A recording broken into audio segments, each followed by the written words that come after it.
Princesses are beautiful, rich, and also with status and are not afraid of the machinations of the evil witch. These young ladies are marrying a handsome, loving prince, so now. Puss in Black Boots asks a young lady what kind of princess she wants to be, after which he hands her several cards and asks her to choose one. Now the main character is on the street among people. The girl asks how she can get to the palace, and the woman points out that it is ahead, and the young lady should just follow this road.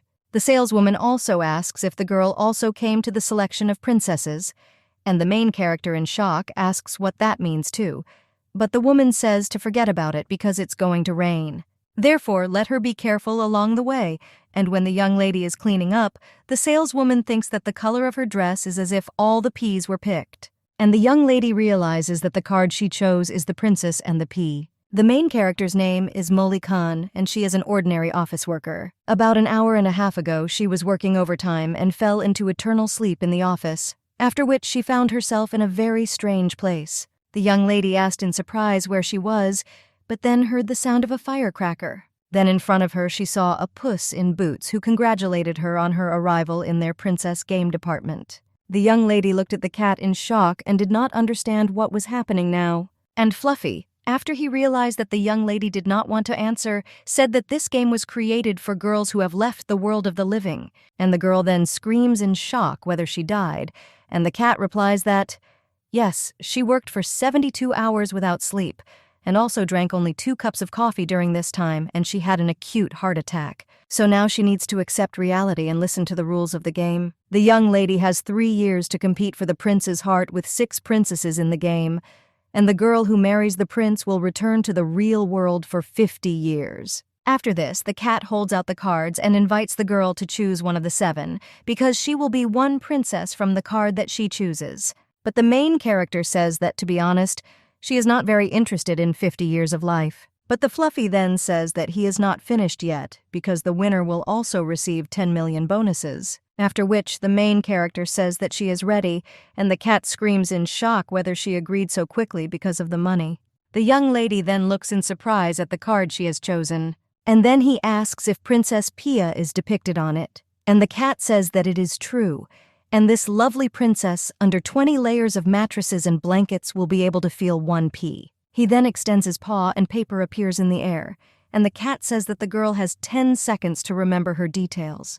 And when this time passes, the cat snaps his fingers, after which the young lady falls into the princess game. And now, being near the imperial palace, the girl thinks that she has finally arrived, and she is now Princess Pia. First, she had to find a castle on a rainy night, go through questions to make sure that she was a princess, and then prove with the dream of a pea that she was one. Then the girl knocks on the door of the palace, after which the maid opens the door for her, and asks if the girl is a princess who came to see His Highness.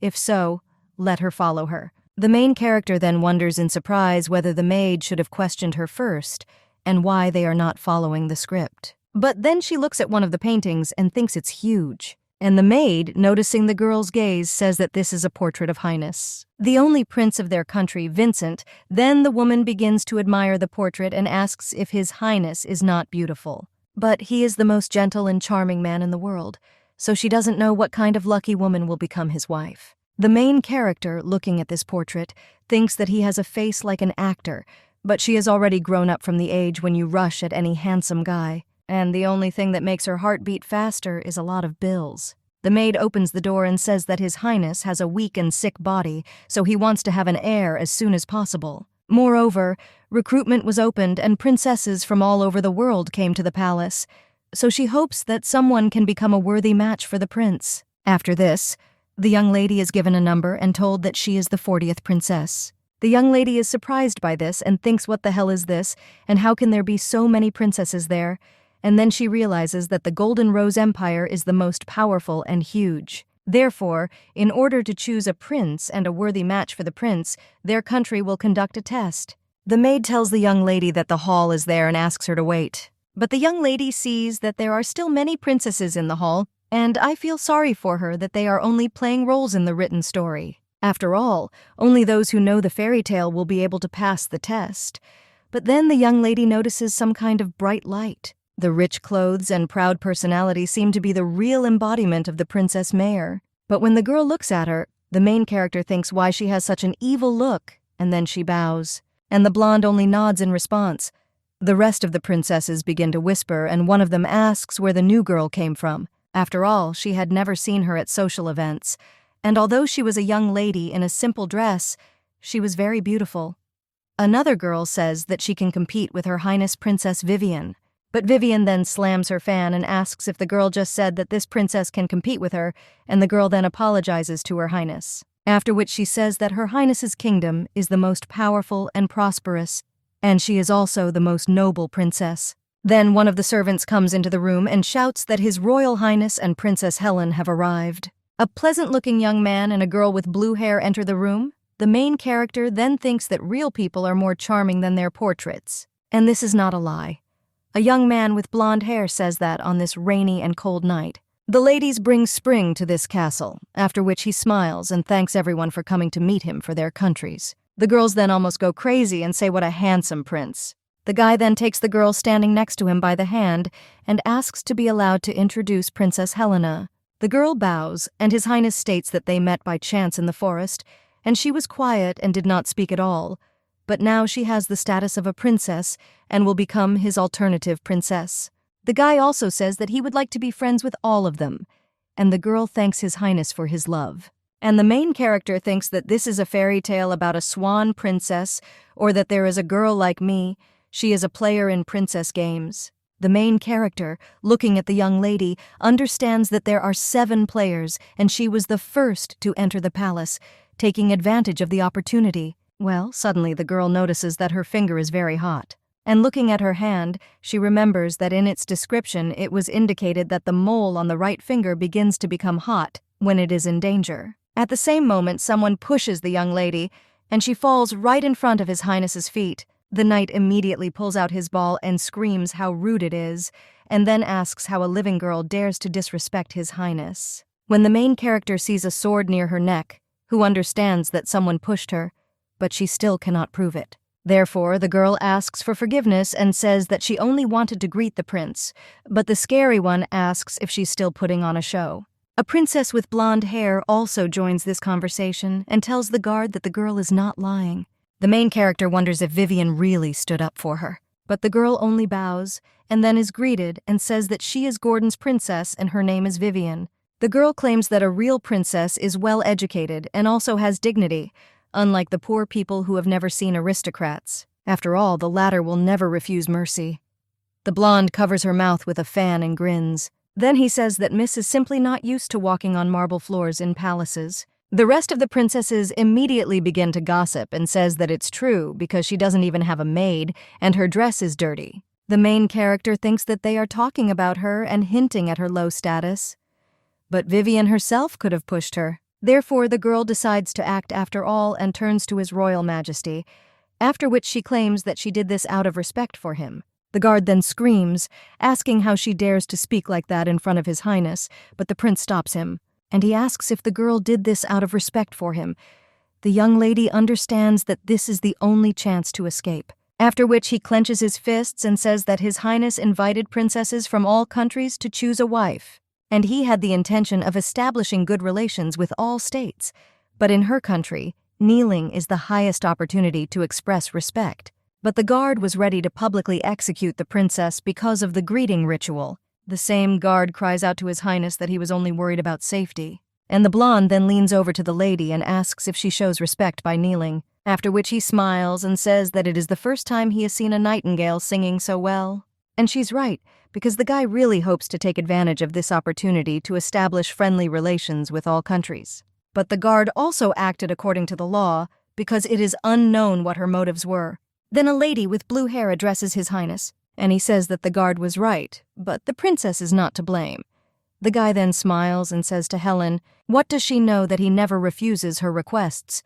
The prince also tells the lucky lady to thank his alternate princess because she is innocent, after which the guy turns around and says that he is tired, and the guard screams that His Highness is returning to the castle. The main character turns to His Highness and thanks him for his forgiveness, as well as Princess Helen. The girl only smiles in response to this, and the main character thanks her again in her thoughts. At this time, in the prince's office, the guard turns to His Royal Highness and says that he thinks Miss Vivien is right, because this young lady has a sharp tongue and her personality is suspicious. But the prince says that the chief guard does not seem to understand a woman's heart. After all, a girl with a sharp tongue is not necessarily hypocritical or inelegant, and if the guard does not understand this, then they will continue to play their games. The maid at this time tells the respected princesses to put their luggage next to the bed, depending on the number, because His Highness invited everyone to have dinner at the palace. The main character then sees all the mattresses on the bed and thinks they are so huge. And the girls say that the empire is so incredible because even the mattresses are different. And the main character then understands that the test for princesses is the same as in fairy tales. After all, everyone has a pea under their mattress, and she needs to be told tomorrow, when she wakes up, that she didn't sleep well because she can pass the test and become an alternative princess. After this, the girls go to a restaurant, and the young lady thinks that she is again sitting opposite Vivien, but she still does not understand why she always likes to bully her. And when did she manage to cross the princess's path? But Vivien then puts the last piece of food in her mouth and then gets up from the table and says that she's finished. The main character wonders if she is leaving so quickly and decides to go after the princess. But when she enters the corridor, she realizes that the girl is walking me back to the palace. And the young lady turns out to be right, because the lady with blonde hair begins to whisper about something with the maid.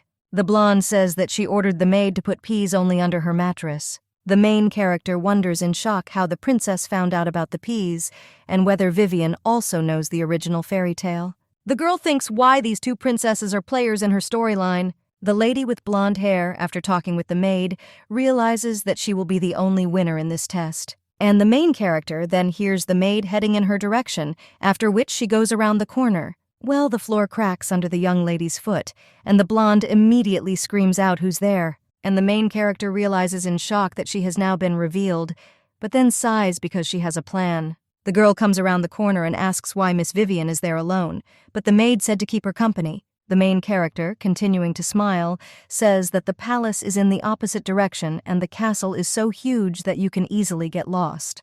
The lady with blonde hair says that they are the only ones there, so the princess need not pretend. After which, when she passes near the girl, she whispers that she made a mistake and got into trouble again because for insulting the royal family, she will be plunged into eternal sleep. The main character then thinks whether this princess is really threatening her, and then, when she goes to the bedroom, the top lifts all the mattresses. And having checked almost all the beds, he thinks that it was the princess who conspired with the maid and removed the pea suit under the other beds. The young lady understands that if she gives the correct answer without a pea under the bed, the prince will declare that she is a fraud. So Vivien has thought everything through, but suddenly someone else comes into the room and screams what she is doing. It turns out to be a guard.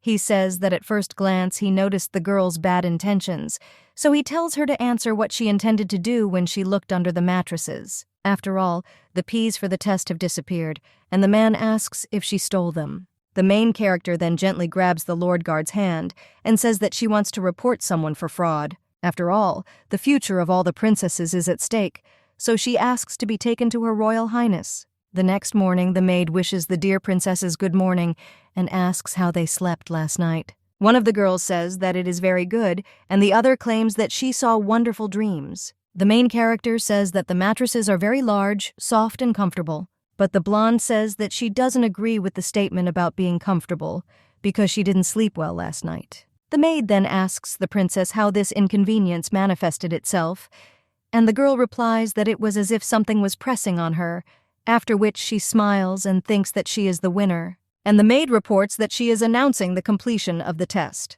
after which the prince turns to the princesses and says that the test they passed at night was that a pea was placed under each mattress in their chambers. The girls then ask in surprise what he is talking about, and the prince claims that only those who felt discomfort with their delicate skin could pass the test.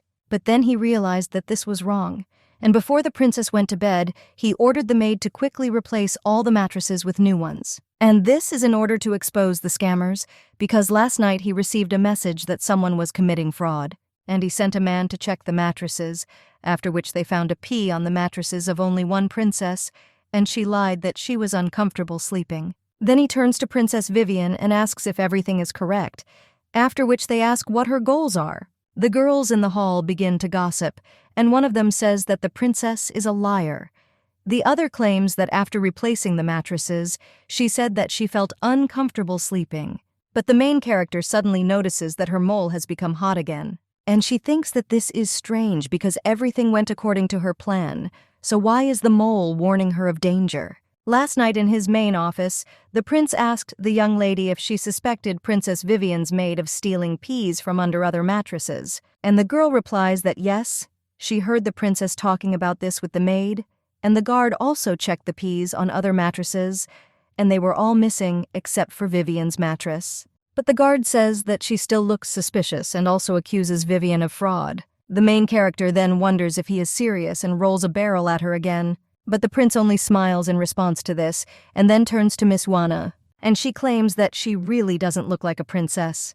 The girl is a little surprised by this, and His Highness says that he cannot speak publicly, accusing Vivien of fraud, so he asks if the girl can provide any evidence of her guilt. The main character thinks that she saw the maid's face and will be able to identify her, after which he smiles and nods, and also asks His Highness to remove all the peas from under the mattresses, and if after this in the morning someone says that she did not sleep well, she can be accused of fraud. The blonde says that this is interesting, and then orders the captain to tell the maid to urgently replace all the mattresses, and the man agrees. And the prince then claims that Vivien is the Gordon princess, and even if she seems to be a liar, then everything will be fine with her, but he asks how the young lady will be held responsible for false accusations.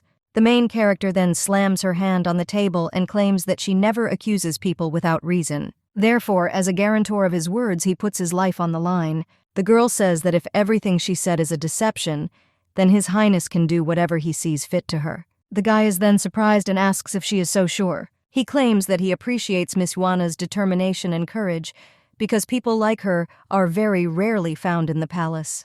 And he takes this matter very seriously and then says that he hopes she can pass the test, calling the girl his most special princess. The blonde now only says that in the Gordon Empire she is accustomed to the highest quality silks, and the softest beds made her feel uncomfortable sleeping. But the guard only screams for this deceiver to be detained and thoroughly interrogated. But the princess only asks who dares to accuse the real princess of deception, and the guard immediately falls silent, and the main character realizes that she knew that the girl would not just give up. But fortunately, she has a witness, after which the main character grabs someone by the hand, and then tells His Royal Highness that this is the maid who stole the good ones on Vivien's orders last night. And she knows that she has no motive to disrupt the test, so she asks the maid to confess who ordered her to do this, and His Royal Highness to have mercy on her. The blonde then gets angry and realizes that Yuana is involved in everything. All the other princesses are shocked, and the servant screams to His Royal Highness that it was the princess who hired all these maids and stole the peas from under the mattresses. The prince then turns to Miss Vivien and says that the evidence is too obvious, so he asks if she can say anything in her defense. But the girl then says that their evidence is too insufficient because although the maid admitted to stealing from the townspeople, she did not say that it was she who ordered her to do it. After which the woman approaches the maid and asks if someone ordered her to steal the peas. But the girl then, as if not of her own free will, answers that no. And the blonde asks if she acted on her own,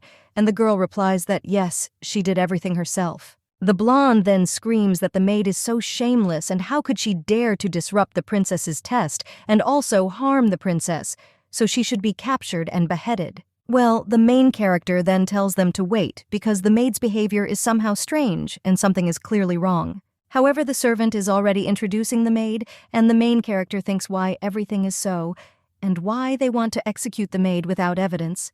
But Vivien is also a player, and she used her magical abilities on her. Well, the girl then turns to Miss Wanna and, pointing at her, asks why she immediately pointed at her after the words of this maid. The lady with blonde hair says that when His Highness took her words as faith, she felt pain because the girl was displeased with her, and therefore decided to play a dishonest game against her. The main character clenches her fist and thinks that this is an outright lie, after which she says that these are all her empty excuses, and the prince understands that the situation is not developing according to plan. At this time, Helen walks down the corridor and says that she heard some noise, and this is the piece where the princess test takes place. The blonde turns to His Highness and says that it was a crazy woman who accused her of deception and won't the prince do anything with her. The young man then nods as if ordering something to the guard, and he himself thinks that Yuana put her life on the line, and she did not panic.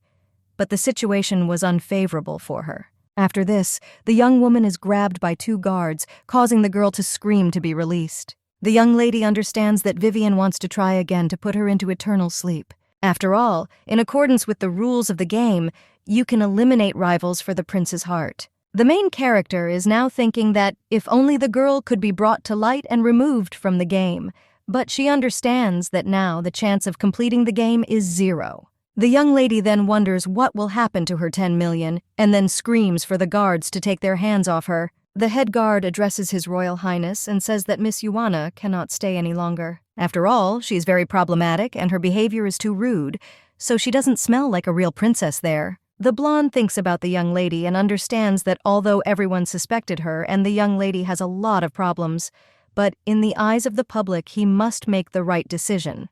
But the guy feels that this woman is not one of those who uses dirty tricks. However, suddenly he hears some kind of scream and orders the guards to stop and also to release the girl. Well, when he turns around, he sees that the young lady is only pinning one of the guards to the floor, and then claims that she has something to tell His Highness. The chief guard says what kind of strength she has, and the girl can defeat even a knight. The young lady turns to His Majesty and claims that she told about everything that she saw with her own eyes. And the maid looked strange, and also she had no motive to disrupt the test, so the girl says what if she made a false statement, and he presses the guard's back again, causing him to almost die. The prince only tells the young lady to let go of the scary thing, and he will think about this situation again. The young lady then thanks His Highness, and the prince claims that she will not escape punishment. After all, it is too reckless to identify Princess Vivien without a thorough investigation. To this, as they agreed last night, why would she? Don't become a maid in the palace as a punishment. The main character then smiles and thinks that the more she stays in the palace, the clearer the hope. And the young lady agrees with the prince, saying that she will do as His Highness wishes. Guy, he can't believe his eyes because the young lady didn't refuse to become a maid, and it's quite interesting. Therefore, it seems that his garden has undergone changes, but the girl does not look much like a rose, but rather a cactus. After this, the test for princesses in the Rose Empire came to an end, and Princess Vivien from the Gordon Kingdom was the only one identified as a princess because of her restless sleep, and she was appointed as an alternative princess, after which she moved to the royal palace. But the main character is now sitting on a chair next to the main maid, and she asks if this girl is a princess who has been demoted to the rank of maid. But even if she came from a noble family and became a maid, she would have to work hard. She will help in the kitchen, do laundry, and live in the stables. The main character thinks that she has returned to the life of an eternal worker. Well, then someone asks the manager to wait a minute and asks if this girl can become her personal maid. A short time later, Helen is already showing Yuana her room and says that although the window is small, the girl will still be able to see the garden. The main character then almost cries and thinks that this is hundreds of times better than the stables. But then she turns to Miss Helen and asks why she helped her. After all, the position of personal maid is offered to ladies from a noble family because for them it is an excellent opportunity to marry a member of the royal family, and the princess made her a maid, which means she added herself a competitor in the competition. The blue-haired lady then says that she did it because Yuana is special and is a princess like no other, after which she asks if the girl will tell her her previous story, and the main character wonders if Helen really recognized her as a player, and after all, she plays the Swan Princess. Therefore, the young lady thinks that she should be careful not to reveal her identity. And the best thing that comes to her mind is to pretend to be a fool, after which the main character says that she is from such a small country that the princess has never heard of, and she is no different. Therefore, she suggests that it is better for her to tell the romantic story of the meeting with His Royal Highness. The girl is a little surprised by this, but then with a smile on her face, she begins to tell about his meeting with the prince.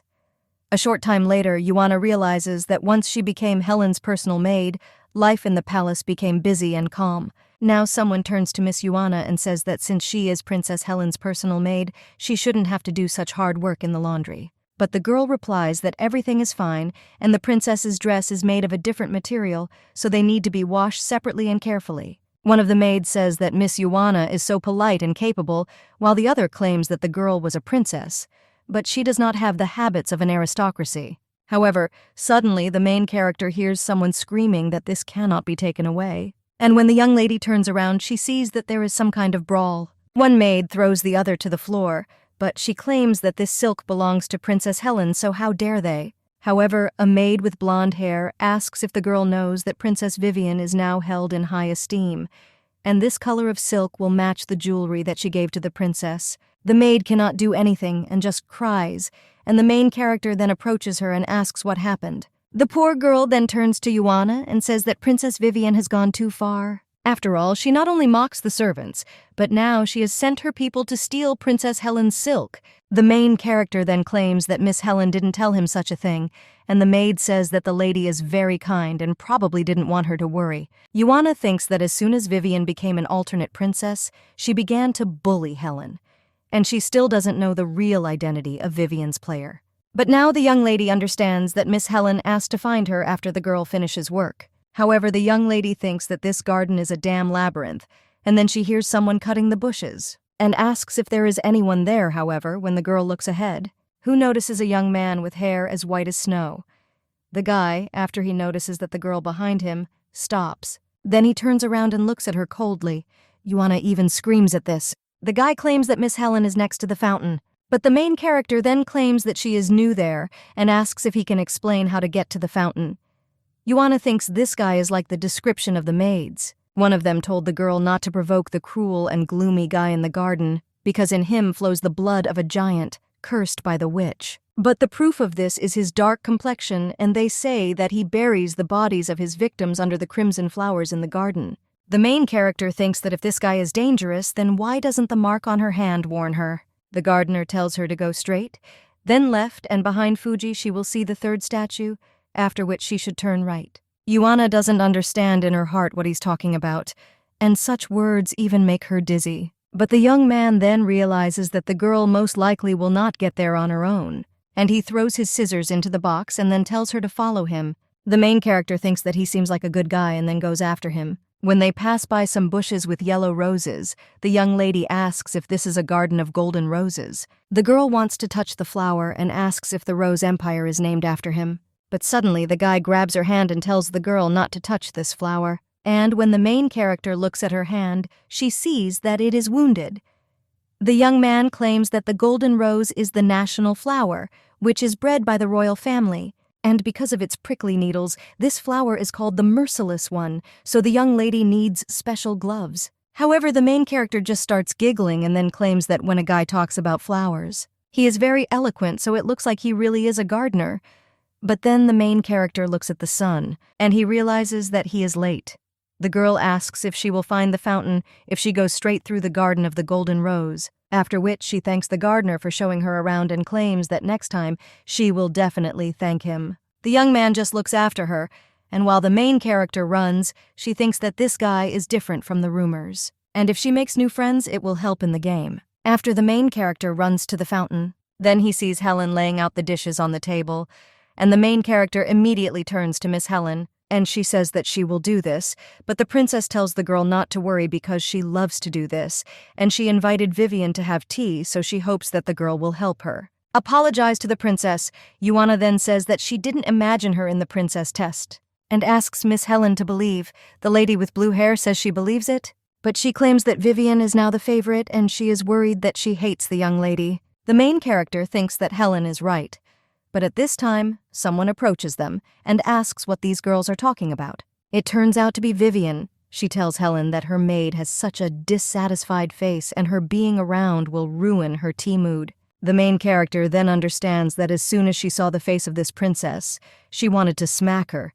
But only one reason is holding her back, and that is the money she will receive. Helen tells Vivien that the tea will get cold and suggests starting the tea party. The blonde just looks displeasedly at her competitor and then sits down at the table. The lady with blue hair then points to one of the cookies and says that this is her favorite treat, so let the princess try it. Vivien then reaches out to one of them, but when she tries, who says that this is the first time she is trying something so tasteless, after which she gives the cookies to the maid and says that this is her reward.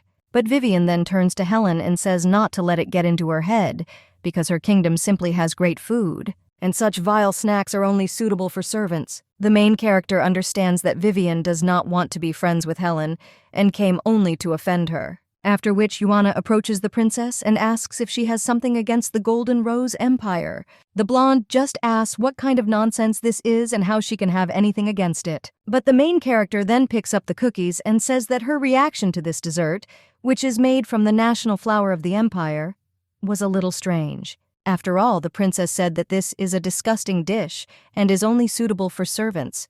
So the girl asks whether she has not humiliated the empire. The blonde then says that this is not what she meant, and she had no intention of humiliating the empire, after which she turns to the maid and tells her to give it back. And the maid apologizes to Miss, and then claims that she took a bite. The main character understands that Vivien is arrogant and too stupid for this world, and then says that since the girl humiliated the empire, she needs to eat dessert after the maid. And she can do it. Vivien. Then he realizes that this girl is asking to eat something after the maid. She eats these cookies furiously and thinks that she will return this humiliation to Yuana 100-fold. But then someone comes up to them and asks if he missed anything interesting. Helen tells His Highness that all sorts of little things should not bother him.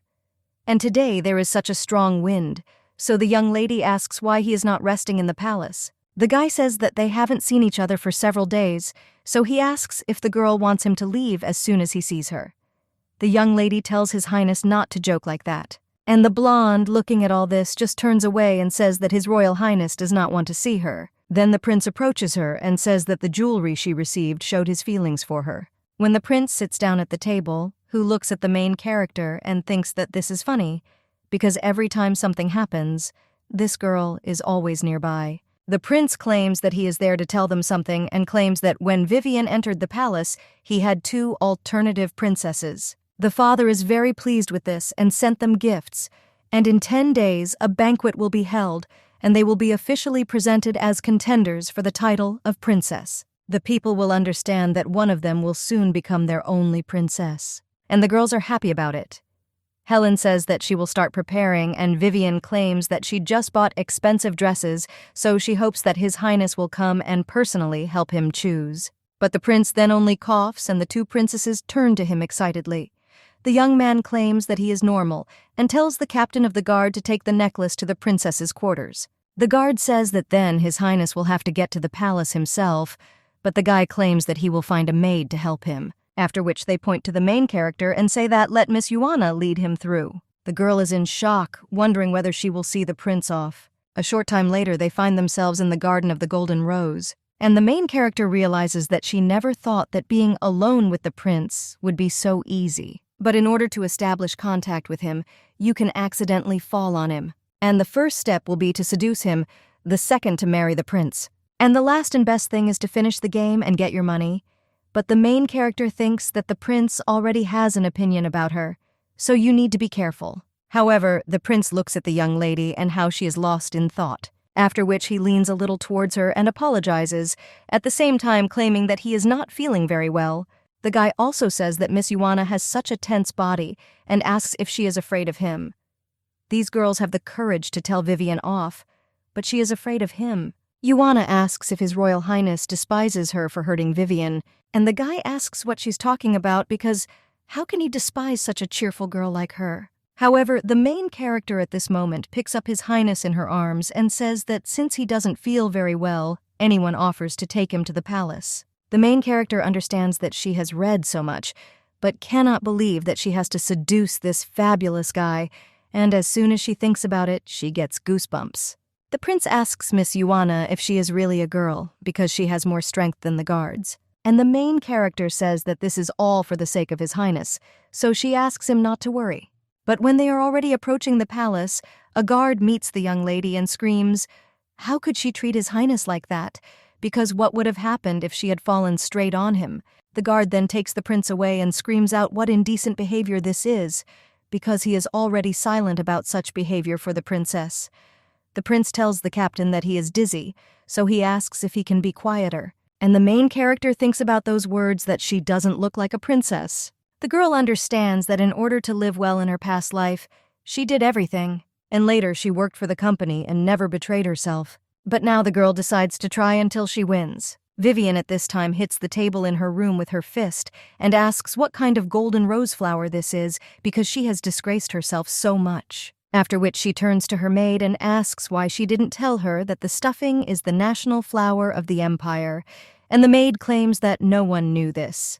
The blonde then thinks if this is really a special fact about the world, and that means Yuana is most likely an ordinary girl. Vivien smiles and realizes that this lady is the princess and the pea, and she is now taking her place, after which she waves her hand and tells the maid to forget about it because this time she forgives her, but in future let her be more attentive, if you don't want to harm yourself.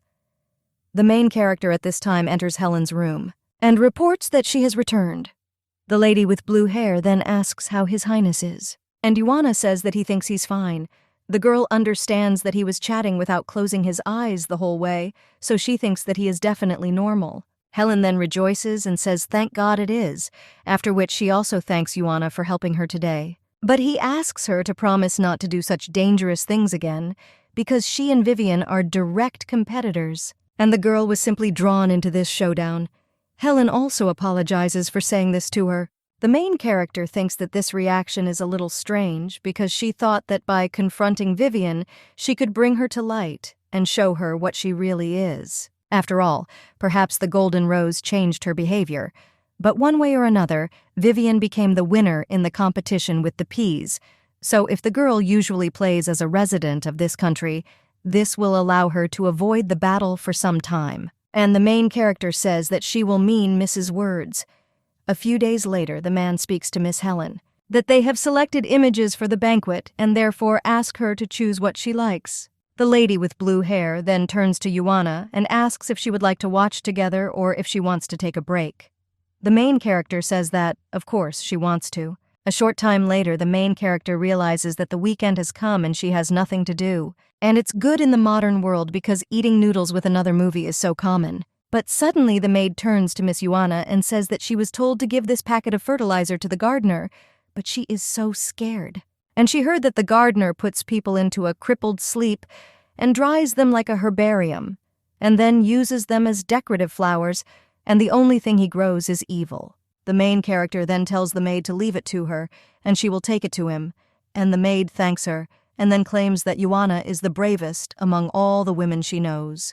The young lady then approaches a lass and says that she has brought fertilizer. The girl says that there are so many strange rumors about him and he doesn't make contact with any of the maids, except her. The guy says that this is true and the main character understands that he is honesty itself. But then the young lady turns to him and asks what he is doing, after which he offers his help, because last time he helped her. The young man, looking at the sprout, claims that this is a special fertilizer for the golden rose and everything needs to be finished today.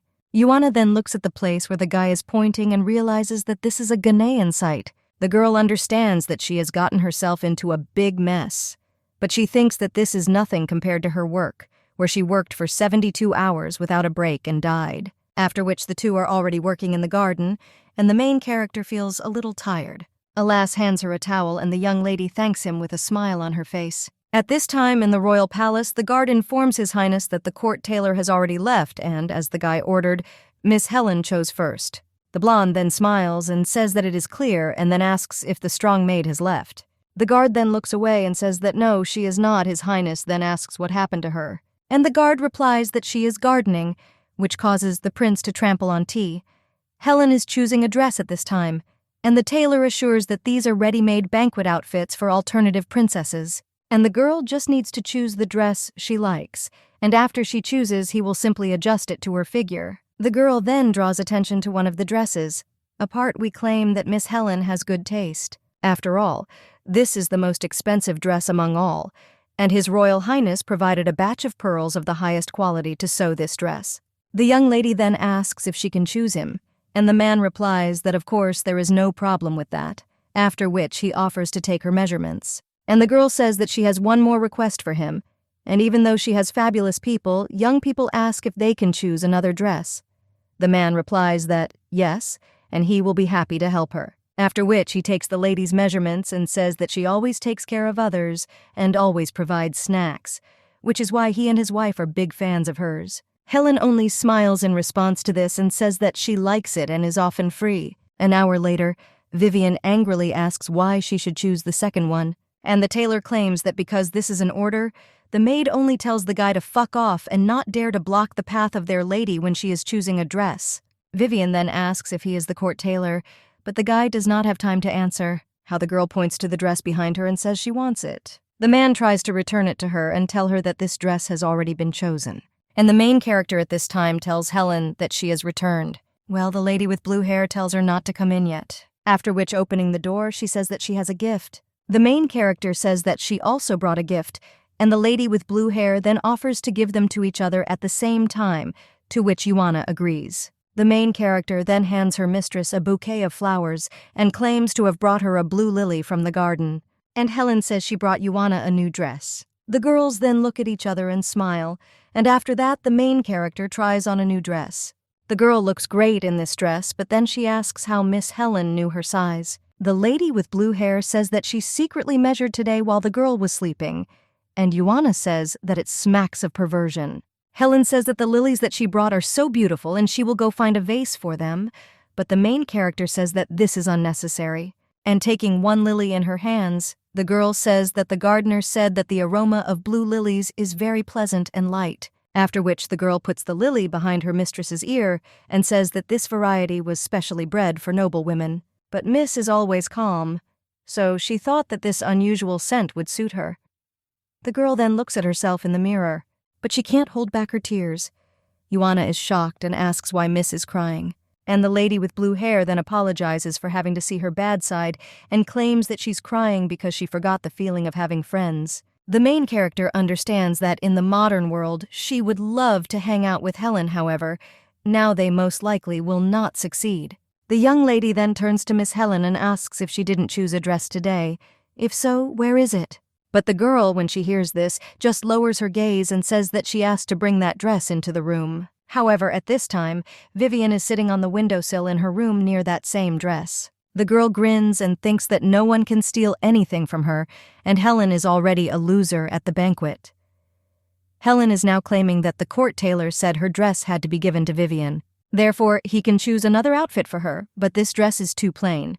The main character then thinks about it, and the lady with blue hair says that she didn't want to upset him and took this dress. The girl understands that the tailor respects Helen, but they understand why he broke his promise, and whether Vivien used tricks or magic techniques as she did with the maid.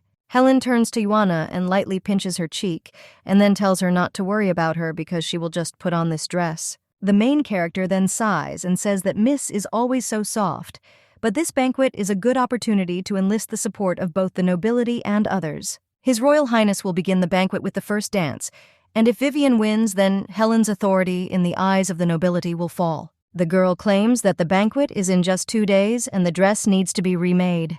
But the main character then turns to Miss and tells her not to give up so easily because she will fix everything. The young lady understands that although she should not be on the lookout for Helen, she still really wants to help her because the girl is also in this world, and she is the first to lend her a helping hand. 2 days later, the banquet began in the Golden Rose Empire. The emperor invited all the nobles, and at this banquet, His Royal Highness was to present 2 alternative princesses. The prince is already standing near the nobility and is preparing to announce the start of the banquet. And the main character at this time is carrying a bouquet and understands that if she had more time, she would not have to run around the garden in a dress now. Well, the girl then understands that most likely there is no one there, so she can waste her dress and run faster. Then she ties a knot, but then someone turns to Miss and says that the alley is busy. It turns out to be some man who is now offering to show the shortest path. The main character thanks him, and he asks if the girl is new and if she knows him. The young lady says that she doesn't know, but he knows this place well and I helped, and therefore he is a kind person and she will suffer if he is rude.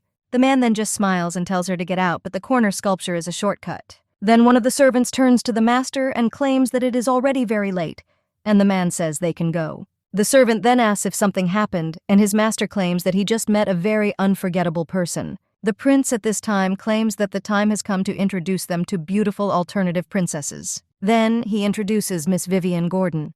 People, looking at her dress, say how beautiful the pearls are, and one woman says that she heard that, by the way, His Highness brought the treasures. The girl, hearing this, smiles and understands that everything went with a bang and the prince cannot resist her. But suddenly she hears that someone is admiring Miss Helen, and when he turns around, he sees this lady wearing a dress decorated with lilies. The girl smiles, and all the ladies begin to admire this dress and say that these blue lilies are so elegant. The prince, looking at her, thinks whether Helen crushed Princess Vivien and she did a good job. Well, then the guy looks at the main character, who still has her dress tied, and he thinks that he is sure that she is the most amazing. After this, with the blessing of the emperor, the prince crowned the princesses. In front of all the nobles and the princess were officially announced. The main character also claps when she is among people, and he thinks that even in a spare dress, Helen is not inferior to Vivien. But all these days when they worked hard were not in vain. But it was so hard to sew all these lilies on the dress, and the girl is very weak in such needlework. But thank God that Helen is excellent at sewing. But Helen is so quiet and capable, so she definitely still has those who love her, and now she has a huge chance of winning, so the main character understands that she needs to think about what to do next. But then the girl notices that the music has already started, and that means the ball has already begun. Everyone starts dancing with each other, and the girl thinks that she won't be surprised if Helen dances first with the prince. But suddenly someone pushes the young lady, and the girl thinks how strange it is. After all, the mole on her hand is simply glowing. The prince at this time approaches his father and asks if he killed him. The emperor claims that he has not seen one of the guests for ages, after which one man approaches them. It turns out to be the Duke of the Empire, whose name is Erwin. He tells Vincent that they have not seen each other for a long time, and the prince understands that this is Uncle Owen. The man claims that the last time they met, the guy was not tall as a cane, and now he will soon get married. The prince then asks if his uncle plans to marry the Duchess, but the man claims that all the noble ladies from the entire empire will choose his nephew, and who would want to marry such an old man like him. The prince then claims that his father said that he cannot stand noble ladies, and it seems that this is true. And the emperor then asks Owen what he thinks about these two princesses for the role of Vincent's wife. The man claims that they are both excellent princesses, but he likes that cute little maid better. The main character then asks if Miss is okay, and she wonders if something happened. Joanna says that she encountered a strange man and is now worried about her. The prince, when he looks at the girl, is a little surprised and lowers his gaze. But then she claims that this girl is a very close friend of Helen, and the Duke cannot take away the love of others. Owen then smiles and says that he is just joking. And the prince turns to his father and asks what he thinks. The emperor claims that one of these princesses will become empress, and this must be a princess with the appropriate character, elegant manners, and the ability to conquer any country. He also heard a lot about the behavior of the princesses in the palace. Helen is generous and loving, as well as calm and wise, and he believes in the state's qualities as precious stones, a rare treasure that Helen is willing to wear to a banquet, so he thinks that the prince should pay attention to her. The prince then says that he understood his father's words, and the main character understands that the performance is over, and now it's time for the first dance. This is a passionate love poem about a handsome prince and a charming princess dancing together, and everyone is watching who the prince will give his hand to. This lucky one turns out to be Helen, and Vivien, watching this, is already trembling with anger. The prince is dancing with a lady with blue hair, but the girl suddenly begins to feel a little bad. Her heartbeat quickens, and the prince then excitedly asks what's wrong with her. She's trembling all over. But the young lady then cannot stand it and collapses on the floor. At the same moment, the prince runs up to her and orders the guard to urgently call the court doctor. The main character also runs up and, placing her hand near the young lady's nose, claims that her breathing is even, but weak. The prince says that is good, and the main character suddenly feels that her fingers are burning again, and it seems the danger is right there. But this flaming mole and every nerve of it is tense. They just add fuel to this whole situation. The main character then wonders if Helen is in such a state because of the crowd. But suddenly the girl feels that this is a danger. Was right behind her, and then she grabs the guy with the knife by the arm. The same one tells the girl to leave, but the young lady tells him not to try to escape. After which he lays the guy on his back, and he, gritting his teeth, curses this damn empire of the Golden Rose. And then she screams that the witch will continue to watch her. All the people are shocked and ask if the witch has returned, but the main character doesn't understand what they are talking about and thinks what kind of nonsense this is. But then, looking at the guy lying under her, She realizes that he left this life of his own free will. But His Royal Highness, with his outstanding talent and charm, calmed the panicking nobility, and the banks resumed. After all, girls accept everything that His Highness says is the truth. The main character understands that she needs to leave and take care of Helen, but suddenly someone grabs her hand. It turns out to be His Highness the Prince, and the guy claims that this wonderful lady, like an angel, saved his life and then asks if she will agree to give him his first dance. Everyone in the room immediately begins to whisper about how this could happen and whether this girl is another one of the chosen princesses. But this lady stopped the assassin with her bare hands, and the princess simply cannot be so rude. The young lady then looks away and asks His Highness if she can refuse, because after everything her legs are so weak. But the guy just says no, after which they go out to the middle of the ballroom and start dancing. The young lady turns to His Highness and says that she has something to confess, after which she claims that she absolutely cannot dance. But the young man says that it is not that important, so let her just follow his rhythm. The girl does the same while watching how others dance, but suddenly she stumbles and stands on the prince's foot. The young lady immediately apologizes. And Vincent, with a smile on his face, says that it's just one small mistake, so everything is fine. But unintentionally, the girl does it again, and the prince only smiles tightly. Then he tells Miss Yuana that he has never met a girl like her before, and how could she crush a grown man with such clumsy legs? Yuana then smiles despite all the anger she feels, smiles and claims that she told him so.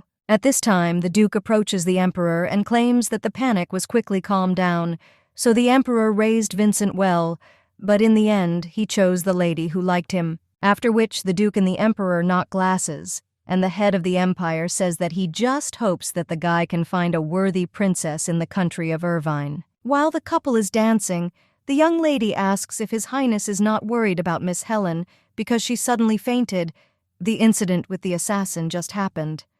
But the prince says that the best doctors of the entire empire are in the palace, and hundreds of noble families were invited to the ball, so he could not let them down. Suddenly they are near another couple, and the prince sees the young lady. He smiles warmly at her, causing the girl to scream that His Highness smiled at her, and the guy she's dancing with just looks at the young lady, puzzled.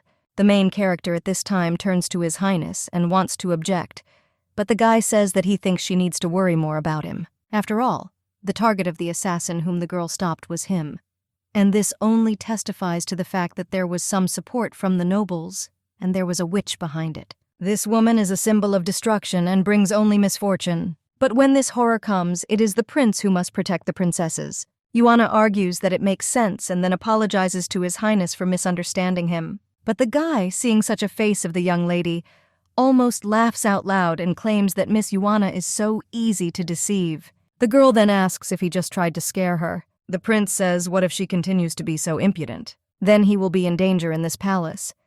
When these two finish their dance, the people still do not stop whispering, and at this time the blonde stands all alone with a glass. Looking at the crimson wine, she understands that His Highness ultimately chose this Yuana, but she is the alternative princess who was left alone. Suddenly, someone turns to Miss Vivien and asks if she will allow her to ask her to dance. He claims that even if His Highness did not choose her, well, before he can finish his sentence, that glass of wine immediately plops into him, and the blonde with anger on her face asks if he dares to feel sorry for her. The man then wipes his face and screams that this vile woman dares to humiliate the nobility, but he invited her only because she was standing without a mood. Everyone in the hall begins to whisper and say what a disgusting character she has, and that's why Lily, His Highness, doesn't like her. The girl just clenches her fists listening to all this gossip, and the main character is in the corridor at this time. She takes off her heel and thinks that dancing with the prince is a double test for both body and soul. But now her feet hurt terribly. But suddenly information comes from the system, and someone says that it is worth paying attention to all the princesses of the players because it is time to announce the results of progress in the game. The main character understands that this is the voice of that Puss in Boots. Fluffy says that even though the first month of the game has come to an end, some players took the necessary measures in advance, but some were unable to maintain their progress. However, time waits for no one, and the complexity of the game is about to increase. Therefore, he asks the princesses to work hard to reach a high position and marry the prince. Now the lady with blonde hair remembers her life before she fell into eternal sleep. Someone told the girl that her car was already parked, and then the young lady headed towards her husband. When she left the door, the guy greeted her with his bouquet of flowers, and the girl understands that when she was still alive, she had a loving fiancé. For her birthday, the guy gave her a beautiful blue pendant and congratulated her, but the girl puffed out her cheeks and said that this was such a ridiculous thing again, and only because she likes the guy she forgives him for such cheap gifts. However, a little time later, she was already screaming whether her husband broke off his engagement to her only because of this girl. She also asked if she was better than her, but the man said that he had had enough of this princess's manners. And after all, this girl is very gentle and also attentive, unlike her, and it is with her that he is happy. The blonde then came closer to him and claimed that he had said that he loved her character, after which she turned to that poor girl and asked if this creature had sentenced him. But the man only pushed the young lady and screamed that she should not dare to approach her. This made the blonde immediately fly back down the stairs and understand that before her death, she felt only hatred. Now the girl opens her eyes, and she understands that this basis was that dream about her past life. The girl thinks that she will no longer allow gentle girls to take away what belongs to her. And it doesn't matter whether it's that damn girl or Helen, because this time, she definitely won't lose. The girl understands that her magical abilities are the most powerful among all, and she will definitely win, after which she will return and take revenge on this person. The main character at this time receives some kind of box, and the guard claims that this will be a gift from Miss Helen from His Highness. The main character conveys her gratitude to His Highness and also thanks him very scary, but he only asks if Miss Helen is still awake. Yuana responds that, unfortunately, there is more to come, but the night passed very calmly, and perhaps she was just overtired. The man then claims that His Highness also gave the order to bring her to practice her dancing skills. The main character is surprised by such words. The guard then says that yesterday she tried hard to protect the crown prince, and before he said all sorts of unpleasant things about her, but the girl made her look at herself differently, after which he claims that he will go and says to tell Miss Helen to get well soon. The main character understands that the main guard turns out to be a good person, after which she approaches Miss Helen and thinks that even the court doctor said that she is healthy, but the girl does not understand why the princess still does not wake up. But the girl then thinks whether there really is a witch involved, because this cat also said that the difficulty of the game was increased, and she always had a bad feeling, after which the young lady immediately runs out of the room and realizes that she needs to talk to a knowledgeable person. The young lady also turns to the maid and asks her to sit and miss these. She will be back soon. And then the girl runs to the gardener. The guy just tells the young lady not to ask him about the witch. After all, his birth is considered the curse of a witch, and the color of his skin speaks about this, so no one will believe his words anyway. But the young lady says that she will believe him because he taught her gardening and always helped. Well, suddenly the guy puts his hand to her mouth. Then he leads her around the corner and tells her to be quiet. After which they watch someone, and Cash offers the guard to talk there because it looks like there is no one there. The main character understands that this voice is very familiar, and the main source at this time asks to speak faster because His Highness is waiting for him. The blonde then smiles and claims that the length of their conversation is up to him.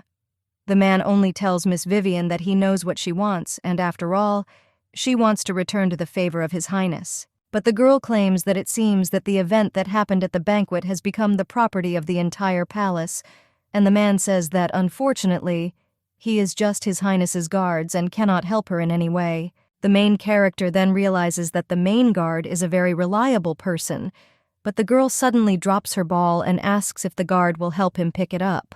The main character then looks at this golden ball, and when she sees that the guard is picking it up, who realizes that smoke is coming out of the ball, after which a girl seems to be formed from him, who tells the servant to obey, from which he completely loses all will, and kneeling down he hands Her Highness the golden ball, after which he asks to give him another order. The young lady looks at this in shock and wonders what happened to the head guard. The blonde just orders him to go and tell his prince something, and the main character sighs but is a little in a stupor. When the gardener notices this, he asks if the girl is okay, and the young lady notes that she is fine and just finally realizes something.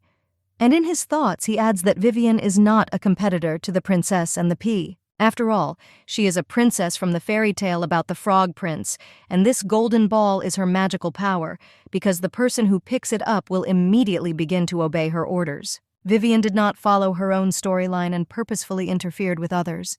While the other players are replaced, the enemy hides in the palace and strikes with impunity, and the main character is the one whose place she took and remains in the palace, risking her life. Yuana realizes that now she looks like some kind of garbage. And a young man with blonde hair asks if the girl suspects that Vivien might be a witch. The young lady just waves her head and claims that she doubts that's why she came to him for help, because as soon as she entered the palace, the finger became her first friend.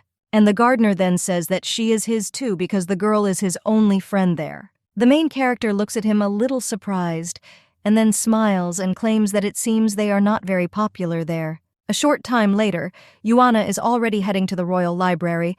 According to the gardener, the most reliable information about witches can be found there. But suddenly one of the guards claims that servants are prohibited from entering the royal library and it is intended exclusively for nobles. The young lady then wants to return it, but suddenly someone approaches her and asks if his companion can come in. It turns out to be the Duke. But the guard still claims that even if it is His Excellency, he cannot bring his servants or maids into the library, and the man replies that everything is really very strict there. The young lady thanks him for his help and says that she'll probably go, but the guy tells her to wait, after which the two of them go a little further behind the tower. And then the guy is already in the bushes and looking through them at something. The main character, seeing the position he is in, asks His Excellency what he is doing there. But the man claims that when he was a child there was a secret hole in the wall, and although there are a lot of guards there during the day, you can slip through at night when no one is there. Then the servant turns to Duke Erwin and informs him that his carriage has arrived. However, when he already sees two faces in the bushes, he looks at them in bewilderment. His Highness at this time asks whether the guard really thinks that Helen helped the assassin, and the man replies that why else would she fall into a coma so suddenly? The blonde then sternly says that when Helen wakes up, the guard should bring her to him because he wants to listen to the girl, but Helen is one of his alternative princesses, so he hopes that this is not true. However, then another girl enters the room and addresses His Highness, claiming that she accidentally heard him talking about the assassin. After which the girl asks if she can tell him something about this situation. At this time, the main character says goodbye to the Duke and he thanks Miss Yuana for a great time, because thanks to her, he plunged into his childhood years spent in this palace. The young lady then thanks Togo for telling her about the secret hole, and the man then gives her his personal seal and claims that the letter with it will be delivered straight to his chamber. So if the girl wants to know something else about the palace, then she should not be shy and write to him. The young lady then looks at the seal he gave her and is a little puzzled. Can she ask why he helps and cares about her so much? But the man, with a smile on his face, replies that because the Duke's life is so boring and the only person around him is that gloomy guy who helps him. The knight tells the Duke of Erwin that if they don't sit down now, they will have to spend the night in the carriage. And the man then says that Yuana is an interesting young lady and he wants to help her so that everything works out for her. After which he puts his hand on the young lady's head and claims that this palace is full of various desires and dangers, and he also does not want all this to destroy her. The Duke claims that he will wait for their next meeting, and the main character thinks what he meant when he talked about being destroyed by the palace, and wasn't that what the prince hinted at their last meeting? Then the young lady returns to Helen and realizes that she has already woken up. However, looking at the young lady's face, she understands that she is not feeling very well. After which Helen turns to another maid and says that she can come out there. After the girl does just that, the main character sits down next to Helen and asks how Miss You are feeling because she fainted so suddenly. But the girl only hugs Yuana tightly and says that she doesn't know what to do. The young lady says she has no one to tell. Besides her, the main character understands that she is trembling so much. The girl claims that she cannot touch men and was once severely beaten. If she resisted, they beat her harder, and she couldn't even raise her head to look him in the eyes, so she was afraid to meet men. And when a man touches her, she reflects everything and cannot breathe. But His Highness is very gentle with her, so she can hold his hand. But when they danced, she realized that she was scared and she couldn't help herself. Helen tearfully tells Yuana that she is still very scared. The main character wondered if this girl was likely to be her countless times, but when she looked into her eyes, she realized that everything was completely wrong. After which Yuana takes Mrs. Face in her hands and tells Tanya to be afraid. After all, she is a princess, so no one will dare to bully her. The lady with blue hair says that Yuana is right, and she is now a princess. Well, suddenly someone comes into the room and tells Princess Helen that His Highness issued an order regarding her, and after checking the mercenary sent by the witch, they determined that only a noble could help him get into the base. And the fall of Miss Helen into fainting and the attack of the assassin, these two events occurred simultaneously and raise suspicions. Therefore, until the case is solved, she is forbidden to leave the palace and visit anyone. The main character then cries out that Miss Helen fainted but suddenly someone grabs her clothes and it turns out to be Miss Helen herself. The girl says that there is no need to do this. She doesn't want His Highness to know about it. The guard, when he states that, to be honest, if it weren't for Royal Highness, the young lady's punishment would have been much harsher even though she is an alternate princess. When the main character wants to leave the room, her path is also blocked, and the girl understands that this time Vivien dealt a powerful blow. Yuana did not expect that the Empire was so afraid of the witch and that the girl was serious about getting rid of Helen. After this day, Vivien became the only alternative princess close to the prince. The whole palace noticed that he and the prince had become very close. But Helen waited for the prince every day. Now the main character is making her way through the bushes at night. And he understands that the hole he was talking about, the Duke is somewhere there, and to stop Vivien, she must find records that indicate that Vivien's magic is connected with the witch. And after all, the girl is also a player, and my blonde is so strong. The main character takes one of the books and reads that the witch has enough magical powers to harm people. For 49 years in the Empire, witches were discovered in all corners of the continent. But suddenly the young lady hears some strange rustling and wonders what it is. But when she turns around, she sees a cat there, and the girl thinks where he came from there. The cat just jumps from shelf to shelf, and the girl realizes that he looks like that black cat who got her into the game. But the fluffy one then seems to smile and pushes one of the books onto the floor, causing it to flop onto the ground, and the main character gets very scared from this. She understands that it is he, because the cat said that the difficulty of the game has been increased and he personally came to complicate it. But the girl still doesn't understand why he came in person, and the cat just winks at her, and the girl screams for him not to do that, but he just disappears. Then someone approaches the young lady and asks if she was making noise.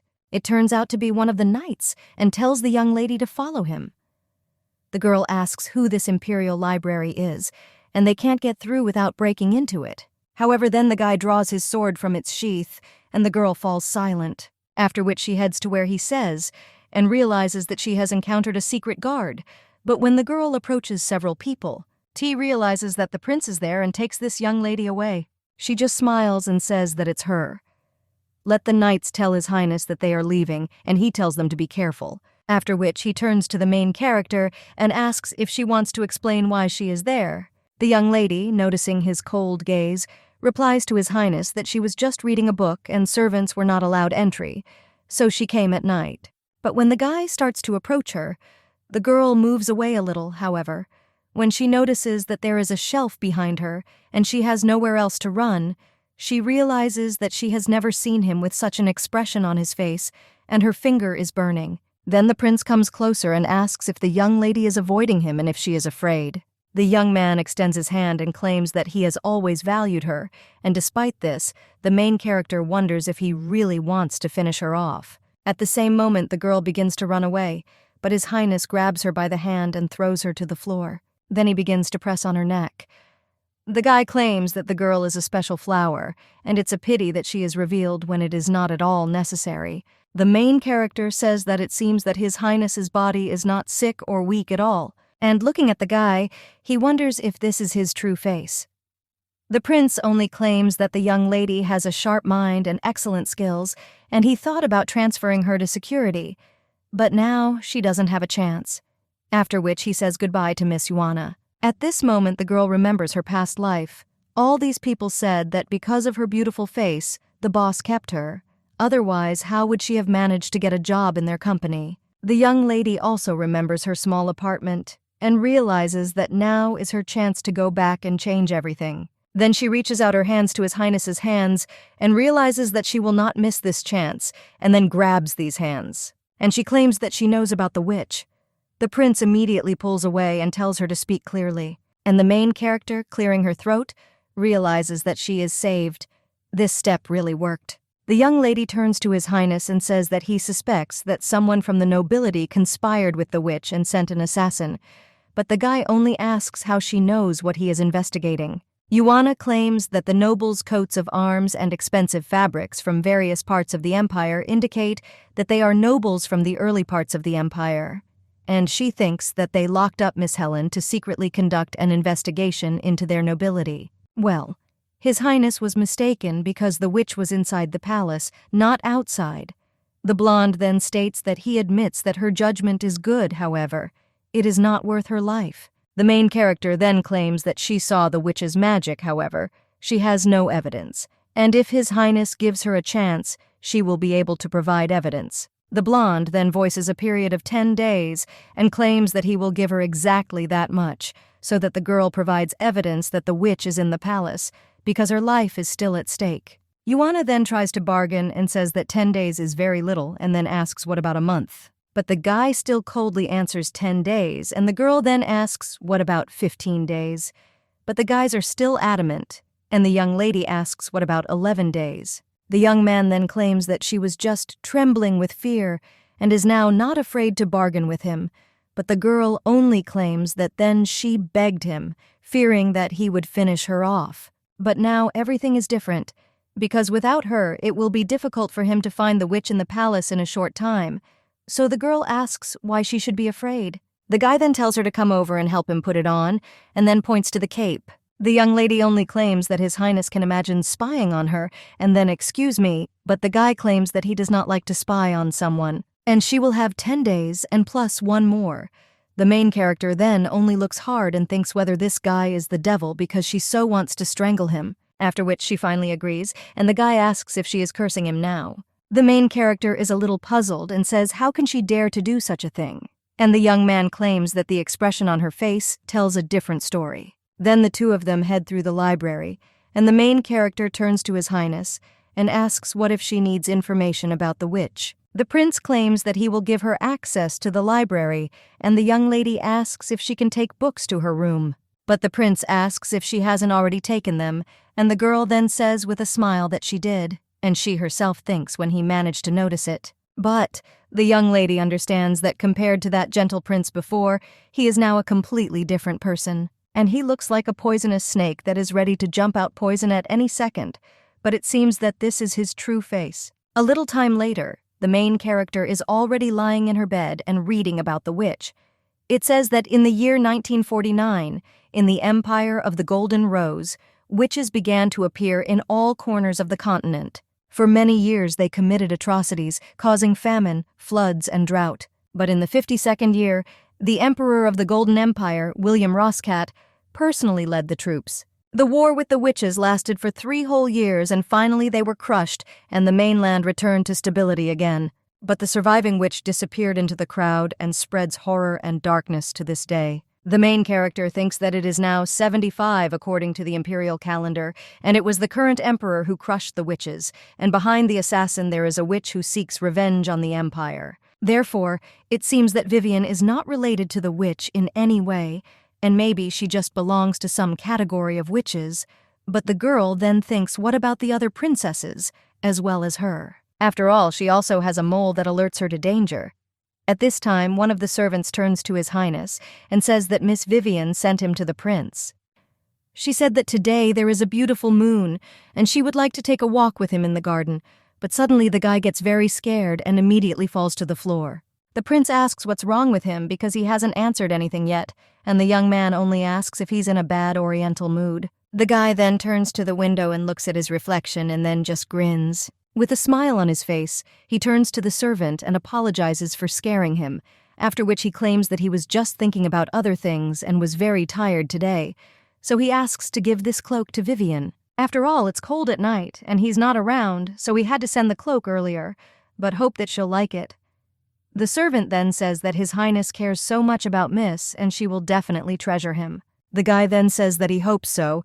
A little later, someone screams that they need to pack their luggage and pack their dishes. The maid also cries out that His Highness loves the velvet blanket. And the main character asks what all the fuss is, and whether His Highness is going somewhere, and the girl asks if Miss Yuana knows. After all, in 3 days His Highness is leaving on a sea cruise. And Miss Vivien will also sail with His Highness, and they will also spend several days and nights on a huge ship on the high seas. And it's so romantic. But the maid then realizes what she is talking about and shudders, after which she apologizes to her friend and tells her that she completely forgot that Miss Helen is now locked. The main character says that everything is fine, but she herself thinks what the prince is doing because she often needs to remove Vivien's water, but he only gave her 10 days, and now this scoundrel is trying to take the loot from her, so the girl would immediately punch him in the face. A little time later, the main character already enters my room, miss, through the window, and says that she has news for her. The lady with blue hair asks what Joanna is talking about, and then tells the girl not to go out through the window anymore because it is dangerous. The main character says that she was locked in. Only the person bringing food can enter the resting place. Hey, the girl and the lady also say not to worry because her room is nearby. After which the young lady looks at the notes lying on the floor and asks Miss what they are. And when she picks them up, she sees that this is a letter for Helen that her brothers have suffered, and there are not enough funds. The lady with blue hair claims that this letter is from her brother, but now she is under suspicion from His Highness and therefore cannot approach him. The main character understands that if this is an original fairy tale, then everything fits together, after which she asks Minsk what kind of relationship she has with her brothers. They are also men. The girl only slightly sadly claims that her brothers were cursed and turned into swans. And before arriving at the palace, she lived with her brothers and must help them. And the main character then turns to the miss and says that in 3 days, His Royal Highness is going abroad by sea. If she also sails, she can ask him for help. Well, the girl claims that she cannot even leave the room. And a little time later, His Highness asks if the girl is asking him to take her and Helen on a sea voyage. The main character then thinks about how best to tell her about this, and then says about the prince that she should stop doubting because it's just the two of them there. And the girl then, with a smile on her face, thanks His Highness, and then claims that then she will speak frankly. The young lady turns to His Highness and says that she only needs to prove a witch. But how will she conduct an investigation if he is going on a trip? The girl claims that she is Miss Helen's servant and has not noticed anything strange about her, so she asks what if the witch is closer than they think? But His Highness only asks if the young lady is talking about Vivien and if she thinks something is a witch. The main character gets a little scared by this, and then waves her hand and claims that she didn't say that. But she herself understands that this guy is too insightful, and the blonde at this time says that if she did not suspect Vivien who the girl would be, there would be no reason to sail the sea with him. But then the young lady asks if he allows it, and the prince agrees, which makes the girl very happy and thanks him for this. After which she turns around and says that she will go and tell Miss Helen. Well, His Highness stops her and then rises from his seat and says that she likes to tinker with flowers. Then the guy approaches the flowers and tells the girl to change the water in all the flowers in her room because he doesn't have any maids available right now. And if she doesn't do this, then it will be worse. After which the guy shows a hand gesture near his neck. And the main character at the same moment changes the water under the flowers. At this time, someone is walking barefoot near the sea. It turns out to be a beautiful girl with red hair, and someone turns to the princess and then claims that her beauty can be compared to the most beautiful waves on the sea. Well, he asks why the girl is obsessed with this man. The young lady just tells the sweetheart not to say anything because she just wants to be free like a bird.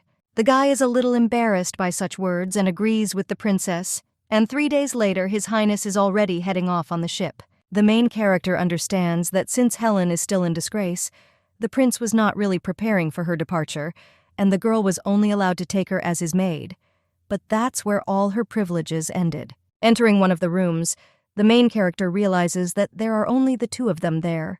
And opening one of the closets, the young lady claims that her room is next to Helen's room, after which the girl claims that she will unpack her luggage first. The lady with blue hair apologizes to Joanna for not being able to do anything without her help, and the main character tells her to take advantage of this trip to get closer to His Highness because she is sure that he will not refuse her request to help her brothers. Helen then smiles and says that she will try her best, and the next day the maid Vivien. He says that Miss is having a tea party with His Highness, so they should wait, and in another day. One of the servants also refuses and claims that His Highness and Miss Vivien are admiring the scenery. His Highness at this time notices someone talking nearby and asks what is happening there. And Vivien says that it's nothing important and that it's just a couple of noisy people. After which she turns to His Highness and asks Togo to look, because this ring with an emerald that he sent her yesterday looks great on her.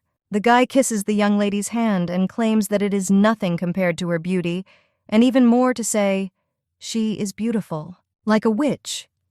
The young lady just smiles at this and claims that His Highness's compliments are always so sophisticated. The girl understands that the gifts that were sent to her are incredibly expensive and, according to these gestures of love, she will marry the prince. Easier than steamed turnips. At this time, another ship sails to the shore, and one of the servants immediately shouts that they must quickly line up.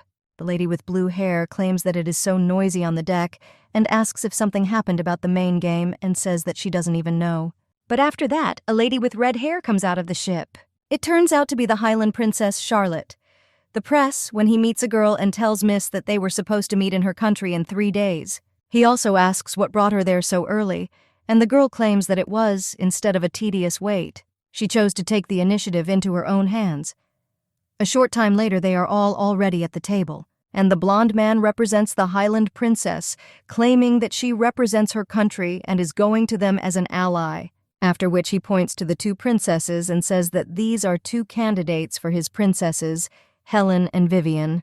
The lady with red hair says that these girls are so beautiful, that's why His Highness is a real lucky guy, and she feels so insecure. The prince smiles and says that they call her the Pearl of the Sea because she may not be confident in her beauty. Well, the girl only approaches His Majesty and says that he is so handsome, so let him be careful, otherwise she will fall in love with him. However, at the same moment, the lady with blonde hair slams the table and tells Miss Charlotte that this is unacceptable. The girl then pulls back a little and apologizes to Miss Vivien and says that she is just joking and asks if she is angry with her. The girl grins and asks if she despises her and doesn't want this imperial union to take place. This only makes Vivien angrier, and His Highness says that Miss Charlotte is their important guest.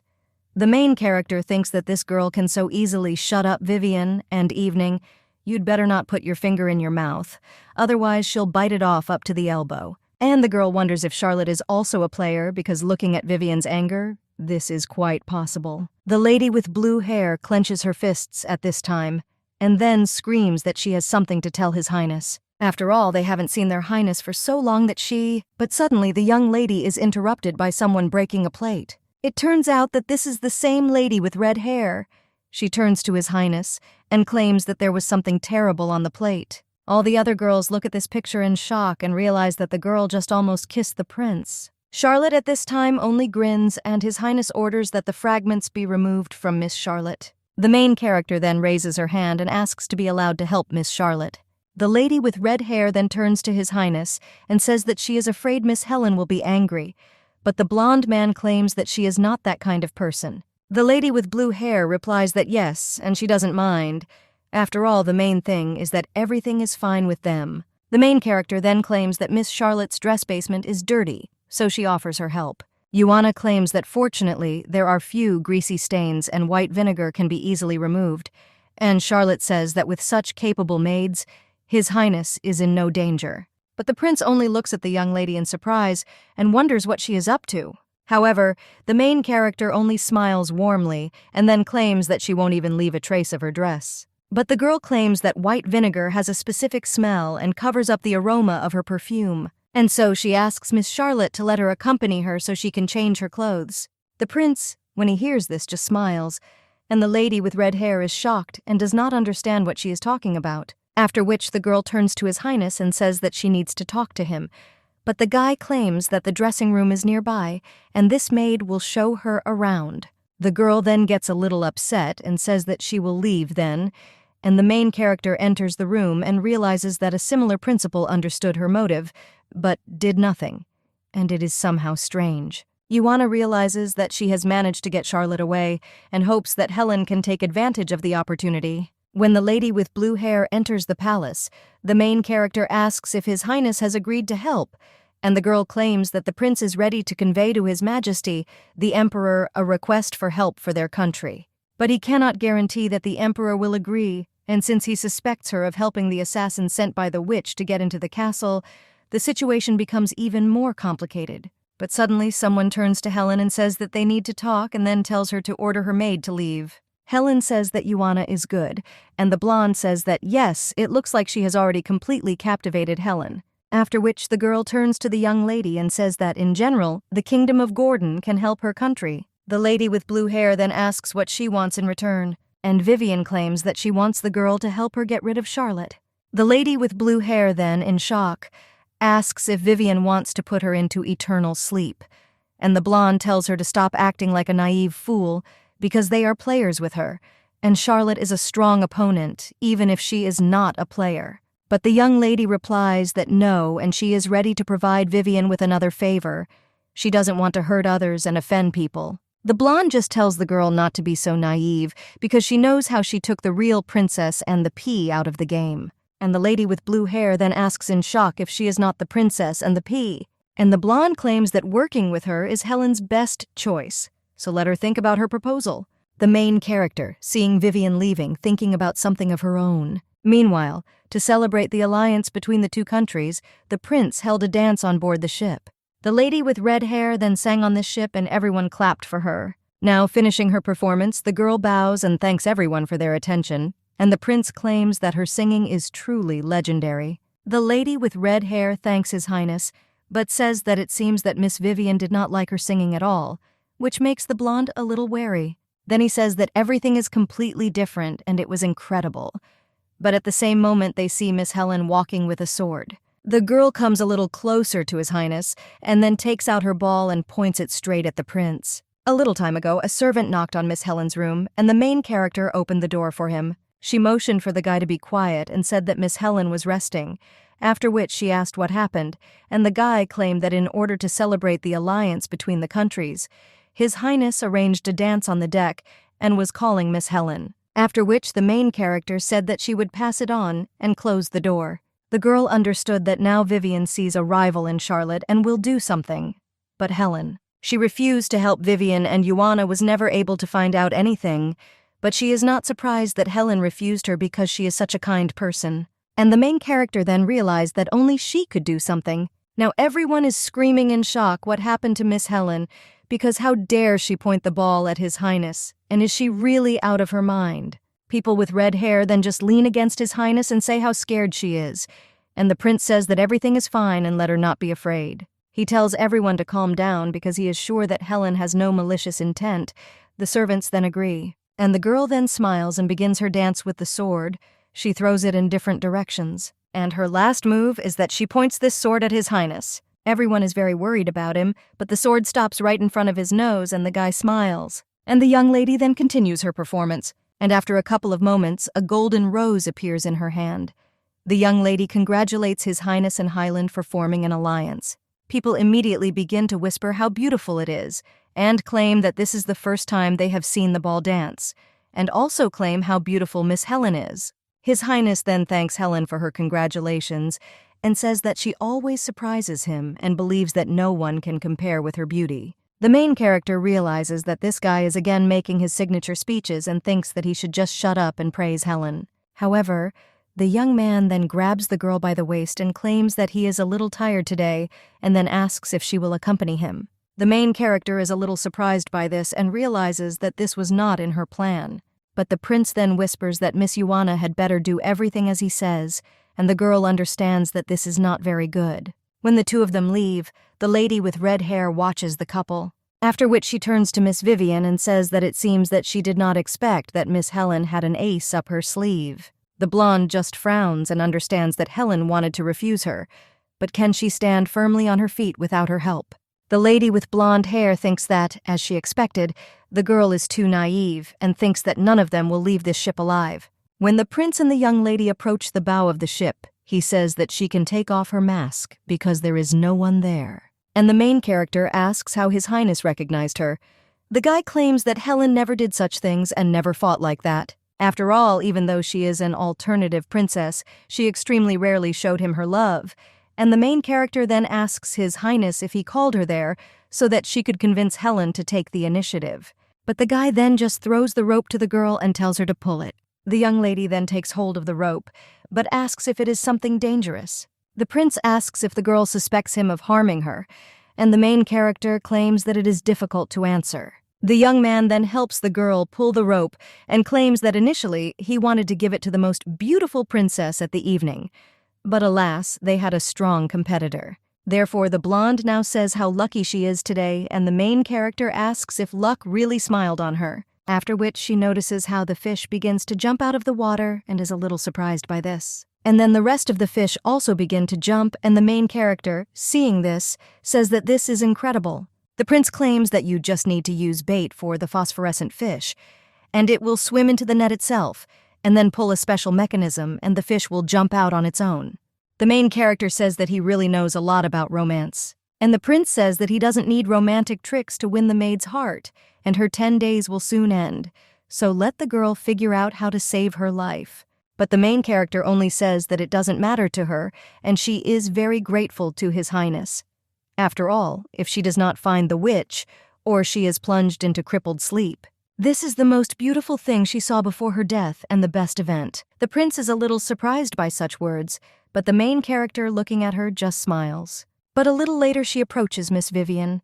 The blonde says that it was the annoying girl who gave it again, and she says that if she didn't come with something important, then she will finish her off. But Yuana only says that Miss Helen asked her to tell her that she was not feeling well and would not be able to come. The blonde then realizes that she is not in the spotlight precisely because of Helen. Then he asks if Miss Helen suffers from seasickness, because if so, let the girl go with her, and she will give her medicine because she has a first aid kit. But a little time later, when the young lady is already in Vivien's room, she then screams, "Why is the girl so clumsy?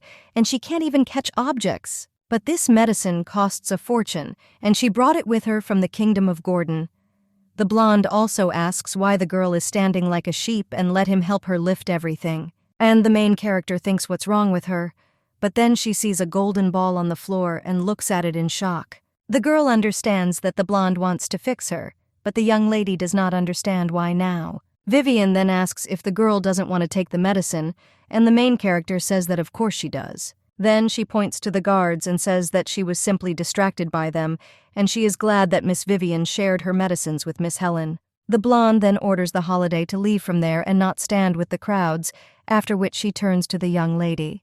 But Yuana only tells Her Royal Highness that this is her golden ball and claims that she is waiting for her orders. Vivien, hearing this, just smiles, and then orders the box to be taken to Charlotte's room. The main character claims that she is obeying Her Royal Highness, and then takes the box in her hands. The lady with blonde hair just watches as the young lady leaves, and the main character smiles when she turns the corner. A little later, she releases the frog into the box and says that she did a good job today. Well, the main character still doesn't understand why she was ordered to carry a box into Charlotte's room, and believe the magic is incredible. Vivien is the princess from the fairy tale The Frog Prince, and according to the original story, the frog takes the ball and returns it to the princess, so Vivien's magic must work on the frog.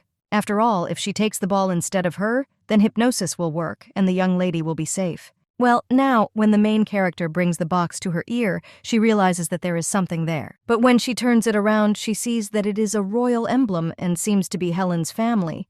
But in the box it sounds like there's a snake in there. And Yuana? It seems that Vivien wants to put Charlotte into eternal sleep with the help of a poisonous snake, and thanks to this box she will blame her and Helen, because in this way she will immediately finish off 2 birds with 1 stone. Well, the main character understands that dressing up as Helen forced Vivien to make her move, so all this needs to be completed within 3 days, and the girl hopes that she will survive this. A little time later, in Helen's chambers, the young lady is putting things in order, and when she notices that the lady with blue hair has arrived, she asks if the miss has returned from her walk, and also if she has met the prince. But Helen only tells Yuana to come closer, and the main character, not noticing that the girl is worried about something, asks what's wrong with Miss. But Helen then just swings. The main character, seeing this, closes her eyes in preparation for the blow, but this never happens. Now the young lady begins to open her eyes, little by little. But when she does this, she sees that Helen is all in tears. The blue-haired lady tells Yuana that she thought she would understand her, because she said that she did not want to be involved in affairs. And the girl asks why Yuana pretended to be her and went to fight for the prince's attention, because she heard the rustling of clothes when she left, but did not think that the girl would go there. And today, everyone is gossiping that yesterday she was the center of attention, tucking Vivien into her belt. But she screams that she doesn't want to go over people's heads for the sake of her own goals. The main character understands that she cannot tell Helen about her intentions, but she also cannot lie to her for her own good. So the young lady just bows her head and apologizes to Miss Helen, then calms down and approaches Yuana, saying that she is the only person she trusts there, and that the girl is also her friend. And she will find some way with her brother, so she asks the girl not to do this again and hugs her. Yuana then closes her eyes and realizes that Helen's tears and her hugs are enveloping her like silk, and the girl tells Miss that she won't do that again. At this time, Vivien happily sits with His Highness, and the arrival then asks if something good happened to her, and the girl says that she heard there is some kind of sea snake in the sea, and the longer it is hungry, the stronger its poison. But even an adult man will say goodbye to life in a matter of minutes. The prince then asks if the girl is interested in such things, because when they are in the palace, he will send her books. The girl then thanks His Highness, but says that she is simply afraid that the snake may be on the ship and will bite her. At the same moment, a lady with red hair comes into the room and tells her sister Vivien that she can tell her about the landscapes of her country. And the girl looks at her in shock. The lady with red hair asks her sister if she wants to see her, and the girl then says that of course she wants to, but she herself thinks why she is still alive and what happened to the sea serpent, and also whether her magic worked. After this, the blonde gets up from the table and asks His Highness to let her move away. As soon as the girl leaves, the lady with red hair says that Sis is very strange today, and the girl also asks if Sis Vivien knows that today His Royal Highness is going to announce her as another alternative princess. After all, she wouldn't want to compete with her sister Vivien, because everyone admires His Highness so much. The girl also says that if she receives his love, she will become the happiest person on earth, and His Highness is the only one for her. After which the young lady begins to approach him closer and closer. However, at the moment when their lips are about to touch, the guy turns away and tells the guards to quickly prepare the documents, because the Golden Rose Empire will sign an agreement with the Highland Kingdom, and they will become a treasure, that is, an official alternative princess. The girl then does not understand how His Highness could turn away, but then she understands that everyone perhaps says that His Highness is so attentive. The girl also claims with a smile on her face that she wants to become his girlfriend as soon as possible. At this time, the blonde very quickly heads down the corridor and thinks what happened because her magic has never failed, and she does not understand what the hell is wrong with Yuana. However, suddenly she bumps into someone and it turns out to be that same Yuana. The main character asks Miss Vivien to forgive her, but the girl then only presses the young lady against the wall and asks why she didn't do what she ordered. The main character then, in a trembling voice, tells Miss Vivien that they know, and the girl realizes that this is definitely connected with this maid, after which she screams for her to tell everything and not think that if Helen protects her, then she will be untouched. And the main character then says that yesterday she came to her senses and realized that she was standing in front of Miss Charlotte's room with a wooden box in her hands, and she was so scared that she dropped the box and the sound, after which a snake crawled out. The young lady also says in a trembling voice that the sea snake has slithered into the sea, but she saw that there were traces of Miss Vivien's nail polish on the box. The blonde then wonders if there were any inaccuracies in yesterday's order, that the girl came to her senses in front of Charlotte's room, but, fortunately, she does not know that she was under a spell. Therefore, now the blonde asks if the girl told anyone about her brother, and the main character just asks how she can say something, because she is an ordinary maid, after which the blonde claims that if the young lady is smart, she will survive by keeping her mouth shut, and let him wait for her at midnight on the back deck in 2 days, and let him come with the box. The blonde understands that she can use magic once every 3 days and will have to solve all the problems herself. The next day, Charlotte was announced as an alternative princess. The main character waits for the appointed day, and when this time passes, the girl is on the aft deck. But suddenly she notices that a blonde is approaching her, and when she approaches her, she asks if the girl has brought the box. The young lady swears to Miss Vivien that she was looking at the box, and the woman says that it is good, after which she holds out her hands. But when she does this, she throws a magic ball on the floor and says that her thing has fallen. Then he tells the girl to pick her up. When the main character leans towards the ball, she realizes that it is a prop. The actor and the illuminated stage are in place, and of course the dear spectator, so the girl thinks whether he is ready to enjoy the performance. The emperor is watching the girls at this time, and the main character understands that the magic show is about to begin. The guy understands that the young lady sent him a letter, which indicated that she would have evidence pointing to the witch, so let the prince come to the back deck at midnight today. And the guy understands that Vivien is a witch or not, but she tried to plunge Charlotte into eternal sleep. However, the Gordon kingdom is not weak, and in order to accuse Vivien they need irrefutable evidence. Therefore, now the prince is sitting near the window and in his thoughts asks Miss Yuana to prove her theory. At this time, the young lady is almost touching the magic ball and thinks that if Vivien's magic did not work the first time, then now she will probably try to put her into eternal sleep. The girl also feels that the mole on her hand is already heating up, and after hypnosis, everything will be in a fog. Then the young lady grabs this golden ball and realizes that now she can risk her life. After this, everything becomes blurry in the young lady's eyes, and she tells Her Royal Highness that she is waiting for her orders. All the servants are shocked and ask if this is magic, and if Princess Vivien is a witch. But she was in the palace all this time. But the blonde then tells them to all be quiet, and the blonde at this time claims that last time her magic didn't work by accident. And it's a pity that it was not possible to remove Helen and Charlotte with one blow, but removing the main obstacles is also not bad. So now the blonde orders the young lady to jump into the sea and end her life of her own free will. The main character can no longer control her body, so she claims that she will gladly obey her order. The prince then understands that the girl will bring the witch to light, even if she has to sacrifice herself. Their main character at this moment is standing on the punishment of the ship. Behind her is a lady with blonde hair and tells the girl to jump and not make her get bored, because she will let Helen find her. However, then she is immediately pressed to the floor, and the girl screams out what they are doing. But then the prince passes near her and the girl turns to His Highness. But he ignores her and only screams Yuana's name, but it's too late because the young lady takes a step. The blonde then rushes up the stairs, but he still doesn't have time to grab the girl. After all, she is already taking the second step, but the guy remembers how the young lady said that this was the most beautiful thing she saw before her death. And now the girl is already flying towards the water. The prince understands that things are bad. The young lady is at sea at this time. The girl realizes where she is and thinks that means Vivien forced her to jump into the sea, and the young lady thinks that His Highness has completely seen everything. But everything turned out so we need to say goodbye to this princess game. However, then someone grabs the young lady by the waist. It turns out to be His Highness, and he will immediately drag the girl upstairs. When the young lady reaches the surface, she clears her throat.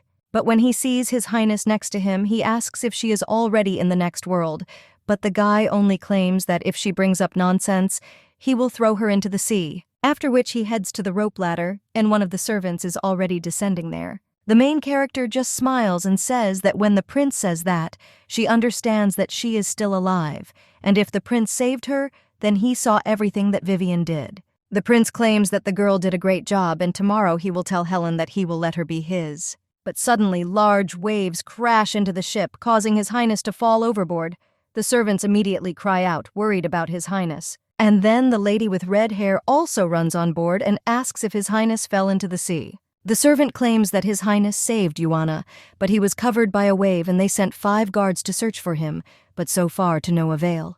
The red-haired people then ask in shock how they could let His Highness jump into the sea alone, and the knight claims that everything happened too suddenly. The main character already understands that the prince saved her, but the girl still understands that she needs to calm down now. After all, the main thing in this game is the prince, and if he falls into eternal sleep, then the game will end with his fall into the sea must lead to something. But suddenly, the main character, looking at the lady with red hair, realizes that this is a plot from The Little Mermaid. And Charlotte at this time claims that she will go in search of His Highness. Well, worse, she says that Miss Charlotte cannot go because His Highness has disappeared, and if something happens to her, what will they say to the Emperor? But the girl only asks if they want her to throw His Highness into the sea. Well, then someone else comes into their conversation and claims that they can use rope. This turns out to be the main character, and she claims that the people of the Highlands feel confident in the conclusion and can hold their breath for a long time under her, and Miss Charlotte may stay there even longer than the guards. But if they are still concerned about the safety of Miss Charlotte, then the young lady suggests tying a rope around her because if something goes wrong, the lady with red hair will pull the rope and they will immediately pull her out. And the guard says that this is a good way, and the lady with red hair tells him to just do what the girl says. And a little time later, the main character is already tying Charlotte to a rope. And the young lady thinks that even though she doesn't like it, helping the girl is the only way to save the prince, because if Charlotte manages to save the prince, then there will be no doubt that she is a mermaid. And if she fails to save the prince, then the game will end. The girl now turns to the main character and says that she remembers her, after which she claims that at the banquet she helped clean her dress, after which she asks what the name of the young lady is, and the main character says that she is Yuana, after which she claims that everything is ready and the rope is tied. The girl then turns around and says that the young lady is the best maid she has ever seen. She then winks and states that she really hopes Sister Helen will give it to her. The main character is not very happy about this, and the girl just jumps into the water. And when she does this, a tail appears from her legs, and a little later she can already see the guy with the tentacles who is holding the prince. He then turns to the princess, and a little excitedly asks if she wants to kiss this man instead.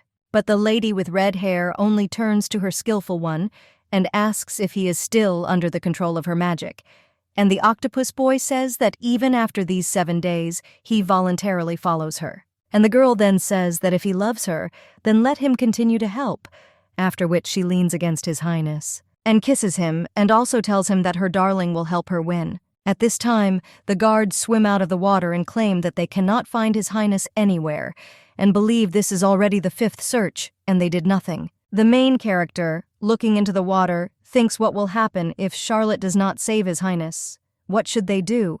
Because the game can end immediately or in a few days. But then the girl is heading somewhere that the guard asks where she is, and the young lady notes that she thinks that instead of useless waiting, it is better to prepare a blanket and a warm drink, because Miss Charlotte will definitely find the prince. But then the girl turns to the guards and says that they need to lock up Miss Vivien. After all, when His Highness is saved, she doubts that he will be able to give orders, and that golden ball is the girl's magical object, and she subjugates people when it is lifted.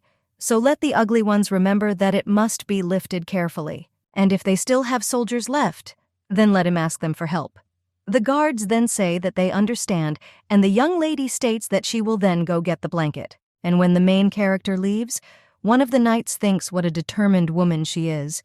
But if there was a chief guard there, even he would not be as capable as she is. A short time later, someone screams that His Highness has been found, and the ladies with red hair are near the prince supporting Togo.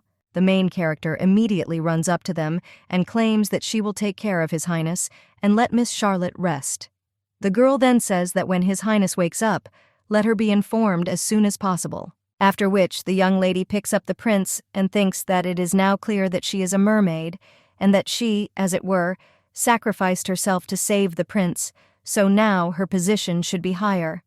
The servants watching this are surprised because Mrs. Yuana hugs their prince, and even they cannot do this. The lady with blue hair asks a short time later how His Highness is feeling. And one of the servants claims that a maid is looking after him, and the doctor said that His Highness has overworked himself and therefore needs peace. The girl then says, let the maid rest, because she herself is taking care of His Highness. However, when the guard wants to object, the girl claims that he clearly worked all night, and she is an alternative princess, and it is her duty to look after His Highness. After this, the girl enters the room and sees several maids there. One of them turns out to be the main character, and she immediately turns to Miss Helen.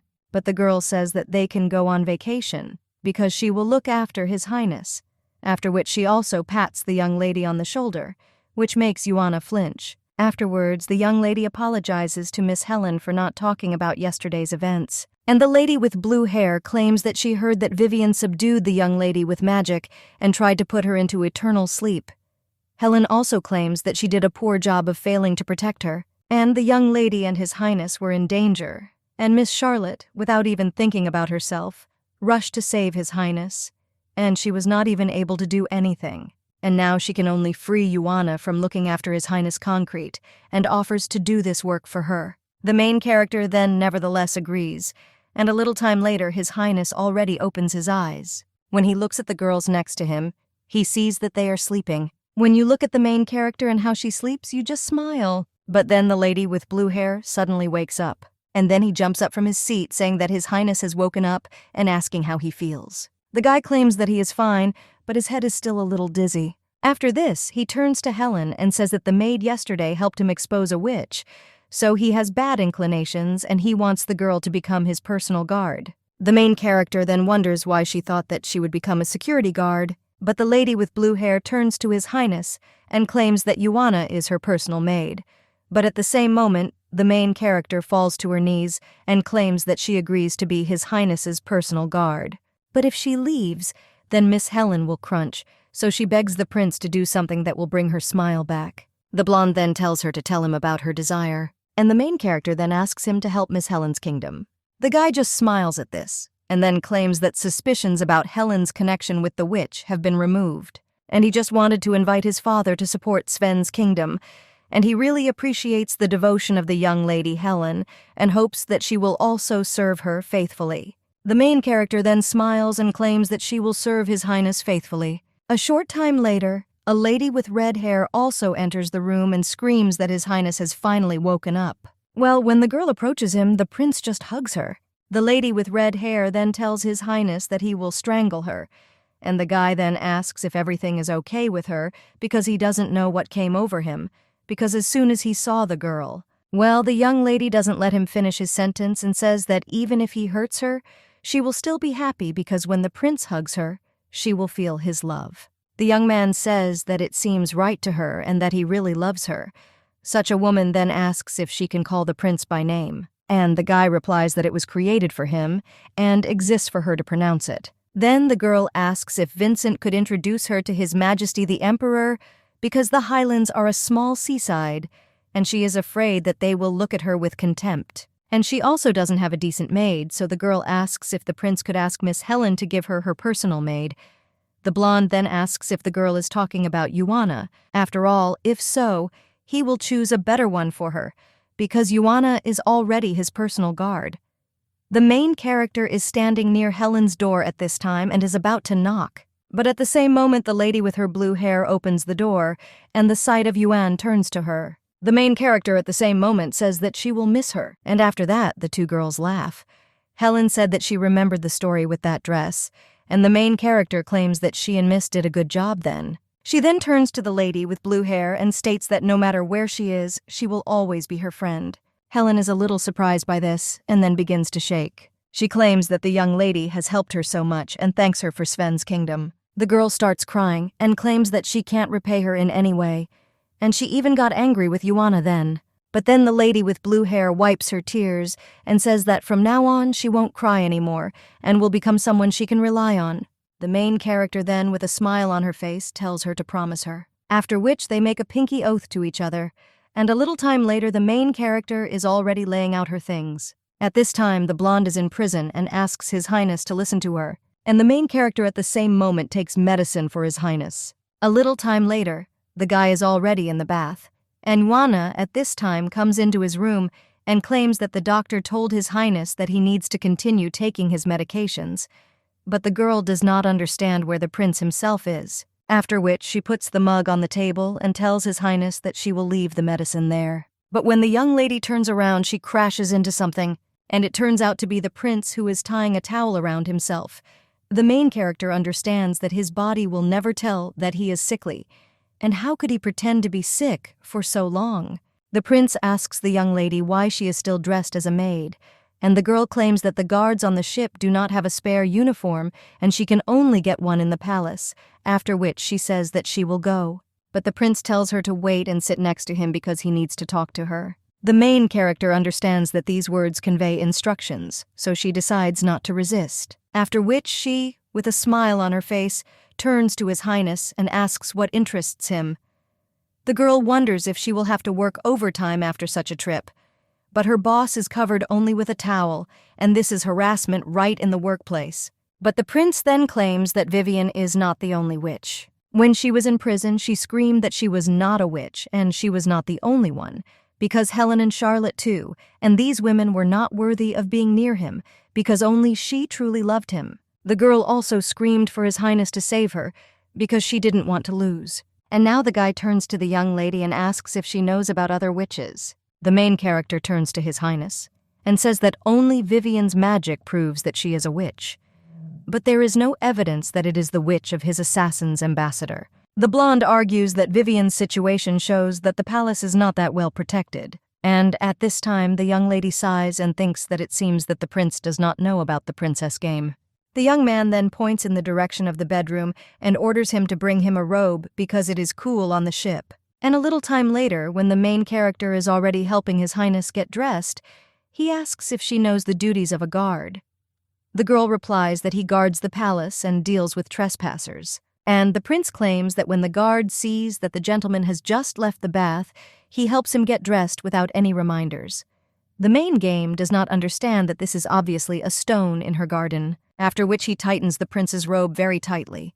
Well, the young man then turns to Yuana and claims that the guard must take an oath of allegiance to the emperor. Well, he doesn't want the young lady to do this because she is his personal guard. Therefore, he wants the girl to be faithful only to him and also obey only him. Therefore, he asks if she can do this, and the main character understands that as a guard, she will never have a wedding with the prince. Although compared to the alternative princess, being a guardian is safe, and she may be next to His Highness, but the girl understands that he cannot treat her only as a guard. And now the young man asks what she was thinking about, and the girl turns to His Highness and then claims that he said that he wanted her to serve him as Miss Helen. But she is faithful to her only because they are friends, and then the girl asks if the prince wants her to be his friend too. The blonde then claims that if her betrayal does it, then he agrees, after which he turns to his new friend Yuana and asks if he can give her an order. The main character, looking at the book, understands that she was convincing, but she was not taken seriously. And the prince at this time claims that this is a list of the positions of all the workers and the palace, and he wants to know which of them is connected with the witch. His Highness claims that he will give her great powers, but the women will be very secretive. The young lady then claims that although the prince called her a friend, she is still the same servant. And the prince only says with a smile on his face that she shouldn't think it will be so easy because his friendship needs to be served.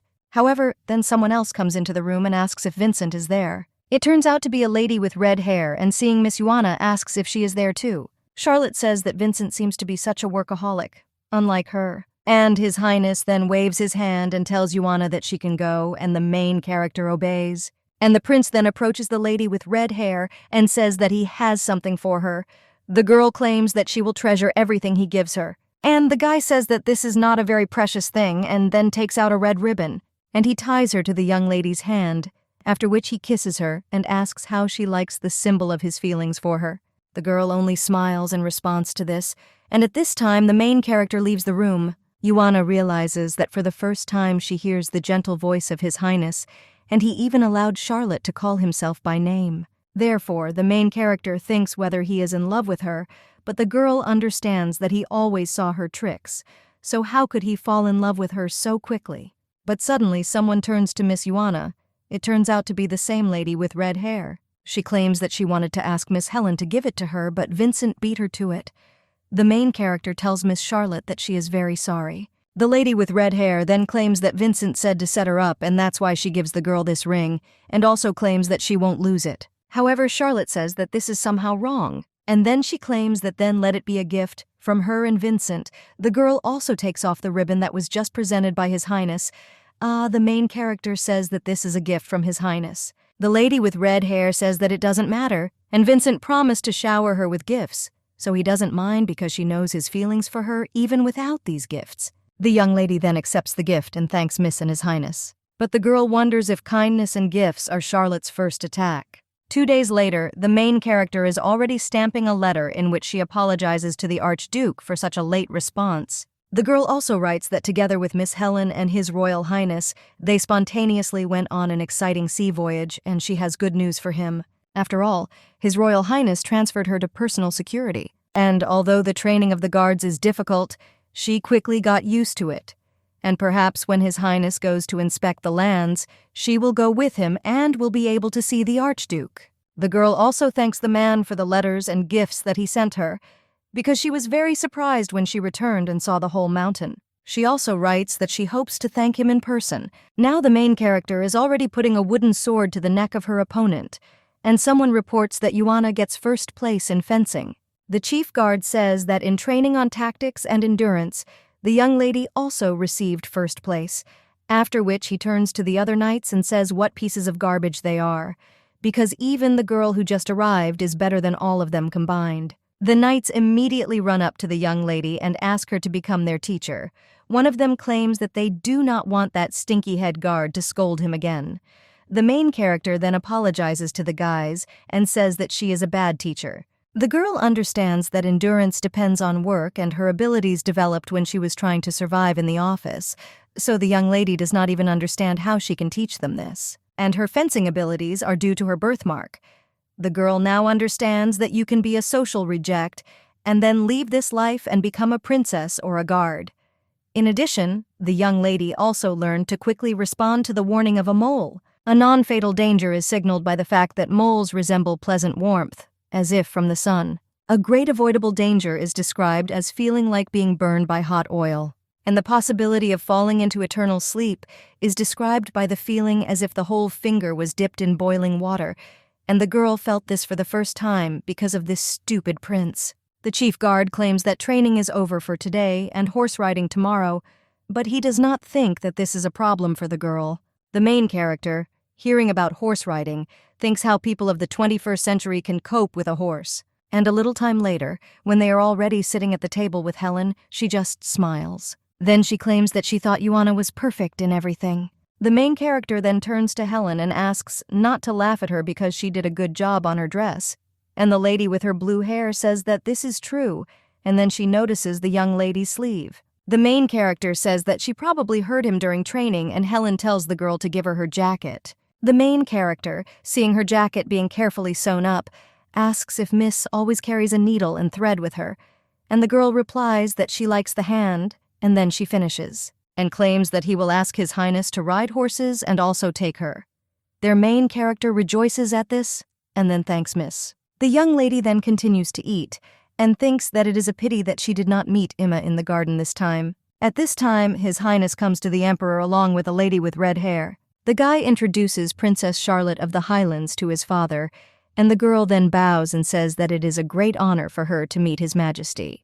The man claims that he heard about how she saved his son, and that her act deserves respect. The prince claims that the girl is the most important alternative princess for him, but when he looks at her hand and doesn't see any ribbon there, he is a little surprised. The Emperor offers, as a sign of gratitude, to hold a dance ball for Miss Charlotte next month, and His Highness thanks the Emperor, and the girl does the same. But the man then tells his son to stay a minute because he needs to talk to him. After they are left alone, the Emperor claims that the sea voyage has borne fruit. After all, the Kingdom of Gordon wanted to expand its territories, and now they can easily be defeated if something happens. But the man claims that as his son asked, an envoy will be sent to Sven's kingdom to help. The protagonist's father then tells his son that many kingdoms are looking forward to his marriage, and he has the right to choose. The young man then says that he understood his father's words. The next day, the main character never made it to horse riding training. After all, the Emperor was afraid for the prince's health after he fell into the sea and sent him to the hunting grounds to recuperate. Miss Helen remained in the palace to wait for her brother, who should come to the Empire with thanks for his help.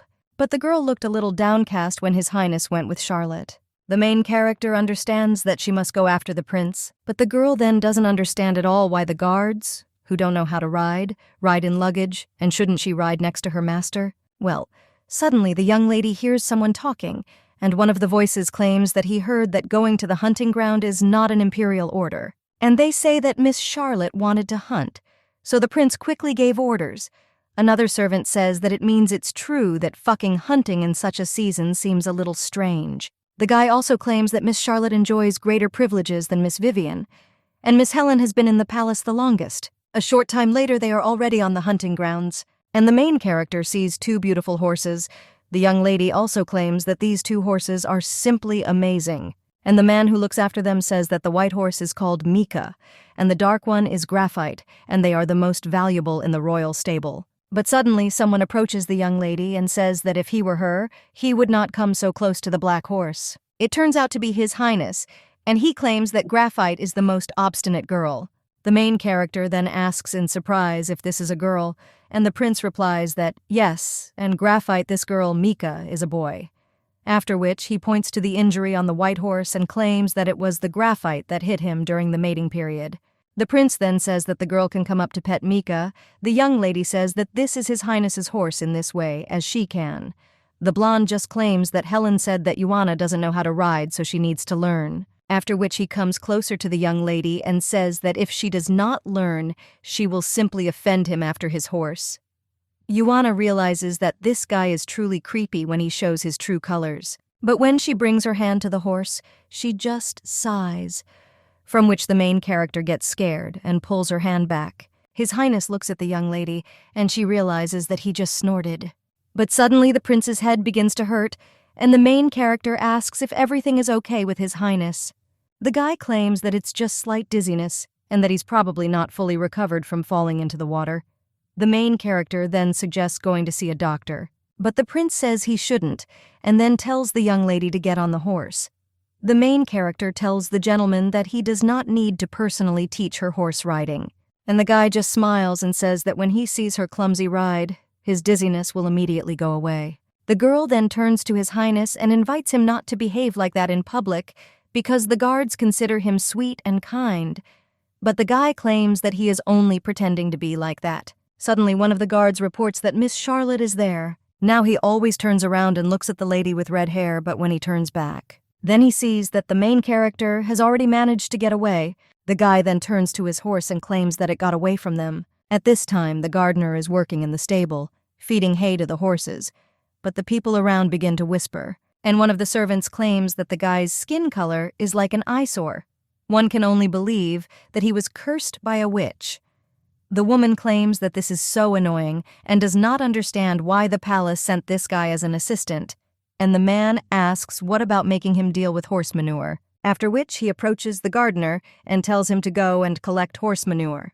The young man just turns to him and looks displeased, and the servant screams what impudence this is. How dare he look at him so arrogantly? The guy then just turns around and leaves, and the man screams for him to wait because he will teach him a lesson today, but suddenly someone kicks this servant in the back. Then he turns around in surprise, asking who dared to kick him, but at the same moment a sword is inserted into the ground in front of him. This turns out to be the main character, and she claims that there is no place for injustice on the territory of the Empire, after which she puts the sword closer to the man, but he only screams to the lady guard that this man is to blame for everything, after which he points to the gardener and claims that he was cursed by a witch and is truly evil.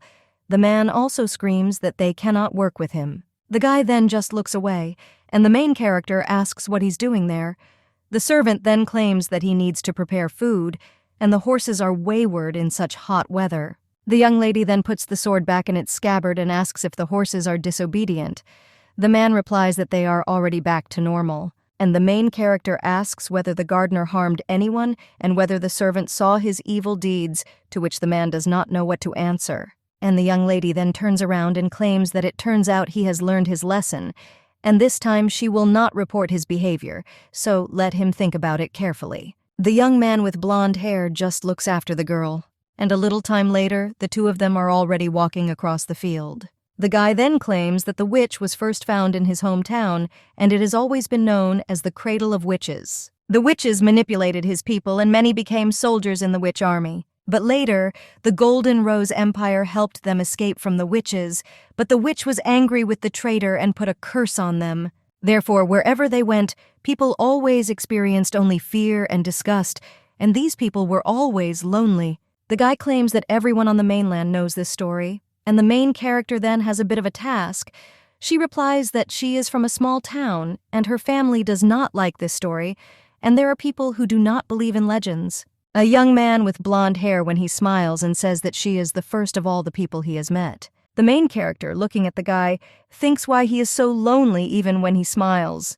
And after all, memories of how lonely she was in her past life came flooding back to her. The girl had no time or interest in communicating with people, and it seemed to her that she would spend her whole life like this. But she has a purpose in this world, and making friends with someone is not a bad idea. So now the young lady grabs the guy by the hand and claims that she needs to celebrate her promotion to guard, after which she offers to have lunch. The girl wants to do something to make the guy happier and realize that he has friends, after which she claims that they cook well and asks where he lives because they can go to him right now. The young man is only embarrassed by this, and then turns away and says that if Yuana goes to him, she might be noticed. The main character then asks if he is afraid that she might be equated to a witch, because if so, let him not worry, because she has earned trust and no one will doubt her. Well, the guy claims that everything is wrong and she's just a girl, and the main character says that no one can afford to gossip about His Highness's personal guard, and the young man then agrees, after which they head to their boyfriend's house. And the two of them cook and then have dinner, and a little later they go to the stable, where the young lady feeds the little horse. At this time at the Duke's estate, the man asks if Vincent chose the girl as his personal guard, and his ward claims that his beloved lady seems to be very popular. The idiot then claims that he is always observant, and he asks if his friend hasn't received love letters from very young girls, which makes the guy choke on his tea and tells him not to bring up the past. The Duke then folds his glasses and claims that he is still worried about the witch, so when the guy is in the palace he should pay attention to the details. And at the first opportunity, they will go there immediately. At this time, the prince and the lady with red hair are walking through the garden, and the girl asks if Vincent wants to go hunting. But the guy claims that yesterday the girl was with him all day, so let her rest. But the young lady says that she really wants to spend time with him, and she's sorry that she only knew how to go to sea, because after yesterday's horse ride with her, my legs hurt so much. After which she kisses the prince on the cheek and tells him to come back early today because she will be waiting for him with a surprise in the bedroom. The guy then agrees, but when he looks at the young lady's hand and sees that there is no bracelet there, he frowns a little and then turns around. The man with red hair understands that the prince is worried about that ribbon, but she doesn't understand what's so special about her and thinks that she needs to figure out how to get her back because it's not that difficult to deal with the servants. But suddenly someone turns to Miss Charlotte and asks if these bouquets will send Her Royal Highness alone. But the girl tells them to take them to the prince's chambers because she is preparing a surprise for His Royal Highness. One of the servants then claims that His Royal Highness even allows her to be in his chambers, and most likely the prince loves Miss Charlotte very much, but the girl only claims that she is nothing compared to her sister Helen. But the girl understands that love rarely lasts forever, and what can we say about 7 days? And the lady with red hair realizes that she needs a more lasting love. At this time, the main character is tying her horse, and the prince asks if the girl has checked the surroundings.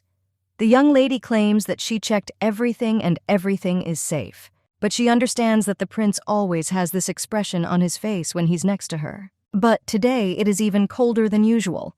The guy then holds out the magic balls and claims that he wants to see if he can use them. Someone else besides the witch, because the witch threatens the safety of the entire continent. And for the experiment, he needs a person he can trust, and the main character understands that she is again a guinea pig. The prince tells her to tell her, which is the last thing he wants to do because he wants to make sure that she is not pretending to be under the control of magic.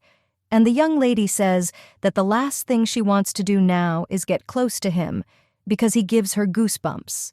But suddenly the main character wonders why she feels so hot from her mole and wonders if the ball is real. And the prince drops the ball and tells the girl to pick it up. And when the young lady does so, she hands the prince the ball and asks him to give her an order. The guy understands that this is not only a magical experiment, but also a test. Therefore, he hopes that the girl will not let him down, after which he orders her to answer honestly. Is she a witch? The main character claims that she is happy to follow his orders, and then claims that she is not a witch. Well, then the young lady comes to her senses and thinks why she is still in this position, and what happened, but it understands that the fever from the mole has passed, so to think whether she coped with the hunt, she doesn't remember anything. After which the main character turns to His Highness and asks if she passed the test, and also what he ordered her to do. They answer that everything went well, and even ordinary people can use this magic, after which they say that the young lady succeeded. But when she asks what exactly she did, he just changes the subject and claims that they still have time, so let him follow him, because he will give her a couple of riding lessons. But Yuana only asks if he tested her devotion again. The guy asks if this is smart, and the girl answers that, of course. because he looks like he's ready to plunge her into eternal sleep at any moment, and he needs to be taught a lesson. Because the young lady trips the principal, he begins to fall off his feet. But then he takes out his horsewhip and asks if the girl thinks that after passing the test. In principle, it will not be able to plunge her into eternal sleep.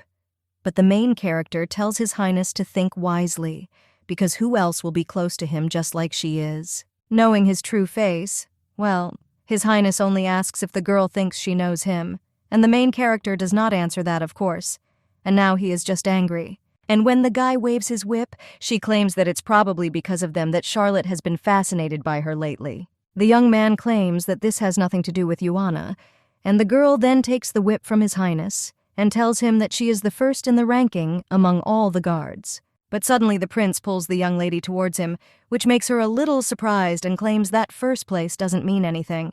But suddenly the guy realizes that they are already flying into the lake. And a little later, these two are already all wet. But His Highness suddenly begins to have a headache, and the main eyes of the excited ones cry out what's wrong with him. The girl turns to His Highness and asks if he can wait. But the guy, getting on the horse, says that he will ride Graphite, and let the young lady take Mika, and the guy also asks if she can handle it. The girl replies that, of course, and let him come to the doctor as soon as possible. And the prince then grabs his head and says that he will go.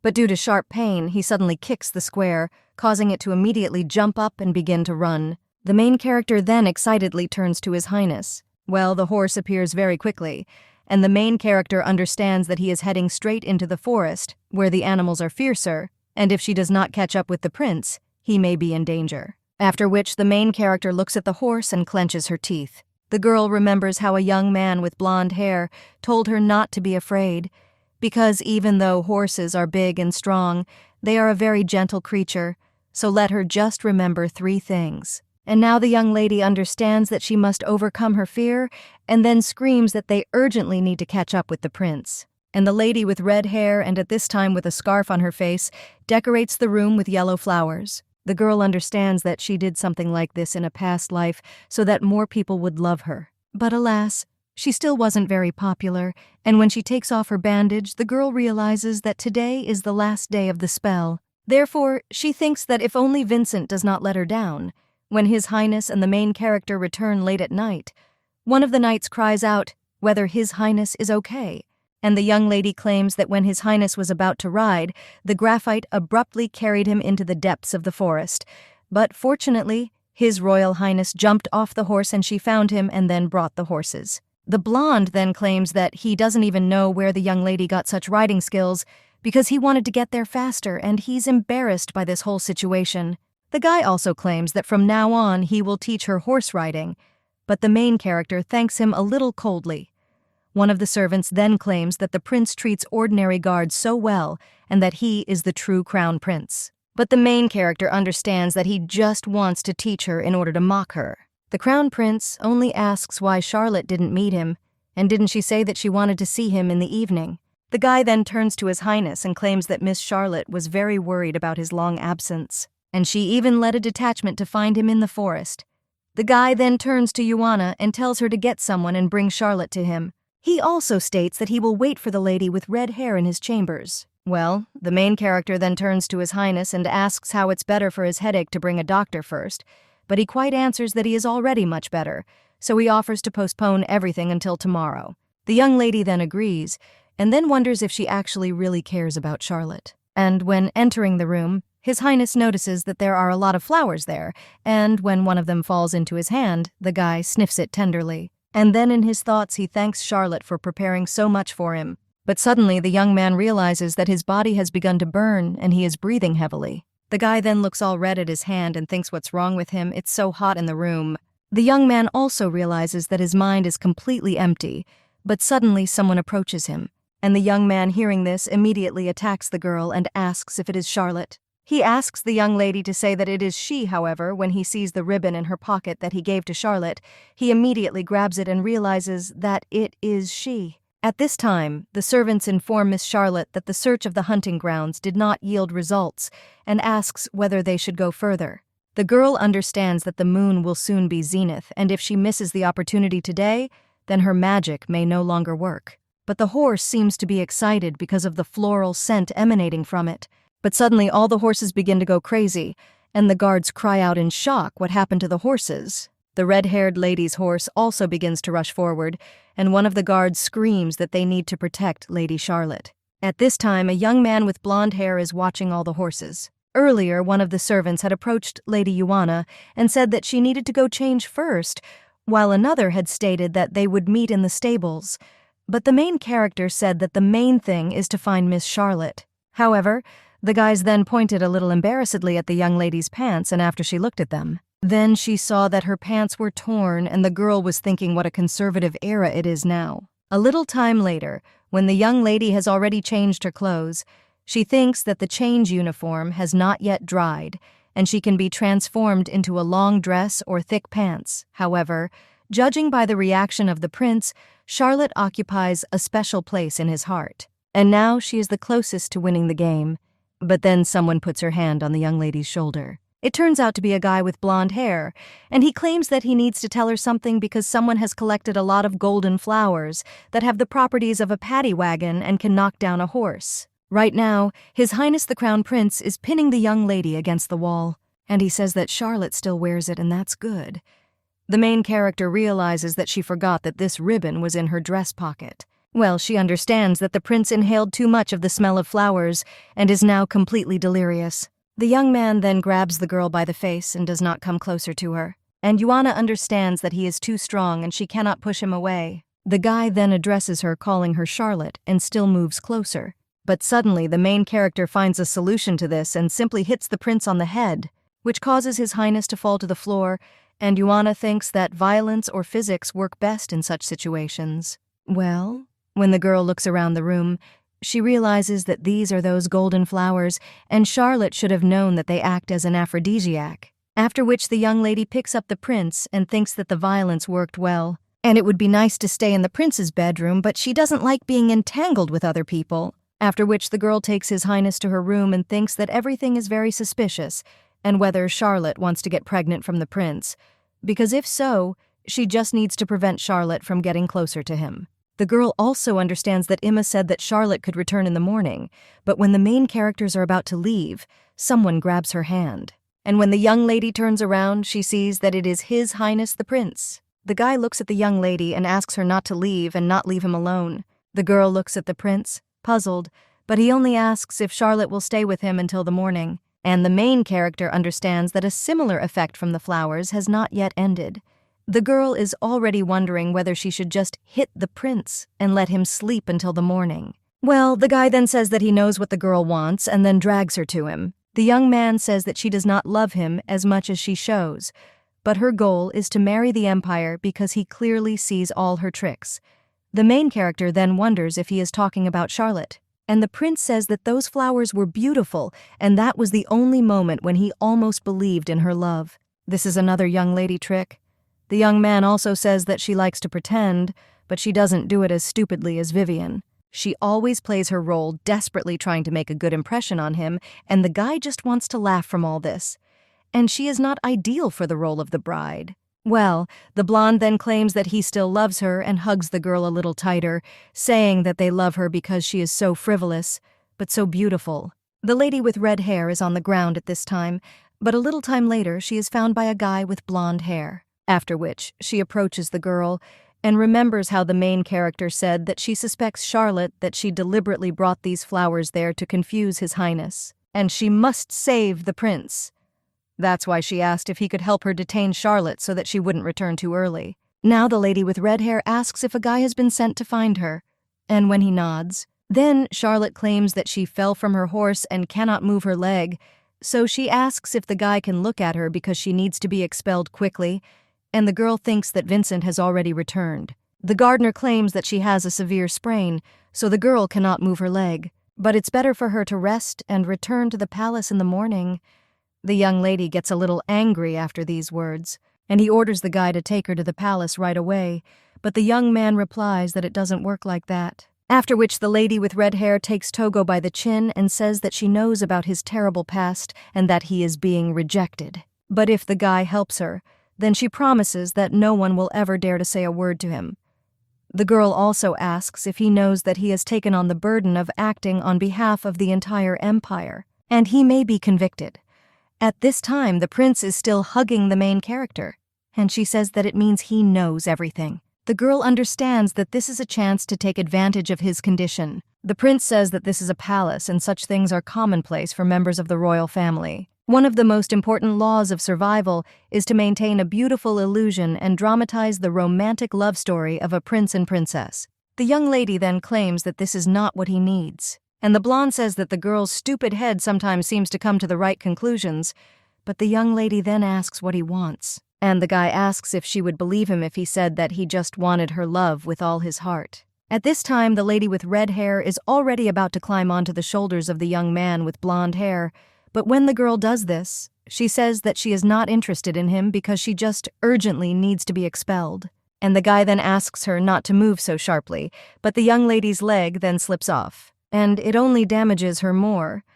A young man with blonde hair says that it needs to be fixed so as not to cause more harm. And the girl just screams for him to hurry up, but the guy claims that he is not sure that he can treat her in such conditions. The girl then makes a cute face and asks if he will continue to watch the girl suffer in pain. The guy looks a little puzzled at the young lady and wonders what she's doing. And Helen is sitting in her room at this time and understands that her brother will arrive tomorrow. The girl also thinks whether he will like her friends, but she wants to tell her brother all the latest news. The next day, the lady with red hair opens her eyes and the gardener asks if she is awake. The girl then asks if he walked all night. The young man replies that she injured her leg in the depths of the forest, and if she walks this distance, she will hurt it even more. The young lady then bends down a little sadly and realizes that the spell has ended. A little time later, she already enters the room of His Highness, and he sits, drinking his tea. The girl immediately tells Vincent that we are so glad that he returned safely to the palace. But at this time, the main character brings a jar of yellow flowers and then puts it on the table, and His Highness the Crown Prince asks his darling to explain to him what it is. The lady with red hair asks if these aren't the flowers she used to decorate his room yesterday, but there were so many flowers, so she can't remember. But the blonde then says that she does not deny that she used these flowers, and that's good. After which the young lady releases 2 rats into a jar of flowers, and feeling the aroma of the flowers, they begin to copulate. The main character claims that this is Jingdanhua, and it is a medicinal plant that is used as an aphrodisiac during estrus in horses.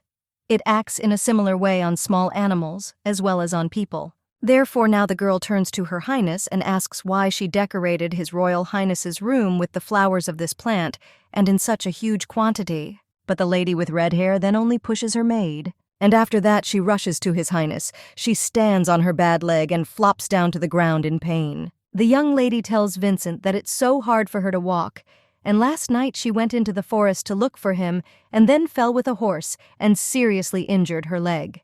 But she loves him so madly, so she asks how he can think that she wanted to harm him, and she doesn't even know about such a flower. His Royal Highness's room, she asked 2 servants for help. They stole dishes in His Highness's chambers. When they brought flowers, she caught them and reprimanded them. But most likely, they harbored a grudge, taking advantage of her ignorance and decided to set her up using these strange flowers. But they are so desperate, so they must be experienced criminals.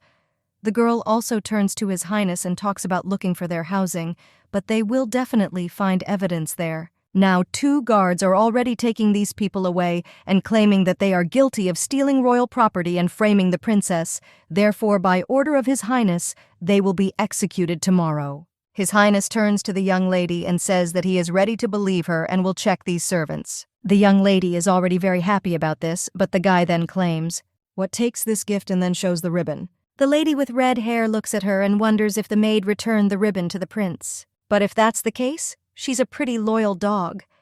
The prince now turns to the girl and says that she still has a chance to return her. Then he tells her not to let him down this time, and the girl says that she understood His Highness.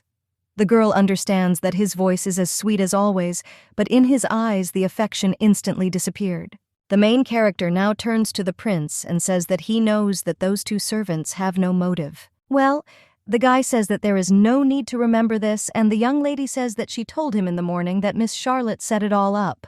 However, the guy, hearing this, stops and then turns around and asks if she dared to remember him the morning. That same morning, the prince was lying on the bed with his hands tied, and the young lady was then holding a basin in her hands. She approached the prince and asked if he had woken up yet. The guy replied that she should immediately untie him, and he was counting to 3. But the girl then told him to promise that he would not strangle her with this rope when she freed him. However, after that, the young man only began counting down, and the main character looked very worried about this. She turned to His Highness and asked if he remembered what happened last night. And the guy remembers how he pressed the girl to the bed. He came closer and closer to her. But at one moment, the main character could not stand it and took the ribbon from her hair, after which he tied His Highness to the bed. The prince now looks away, and the young lady claims that he seems to have remembered, but the guy asks if she wants to say that she is doing all this for him. Yuana claims that, in fact, for herself, she could have been cruelly plunged into eternal sleep last night, and she would not have been able to return to the palace. When the guy is free, he smiles.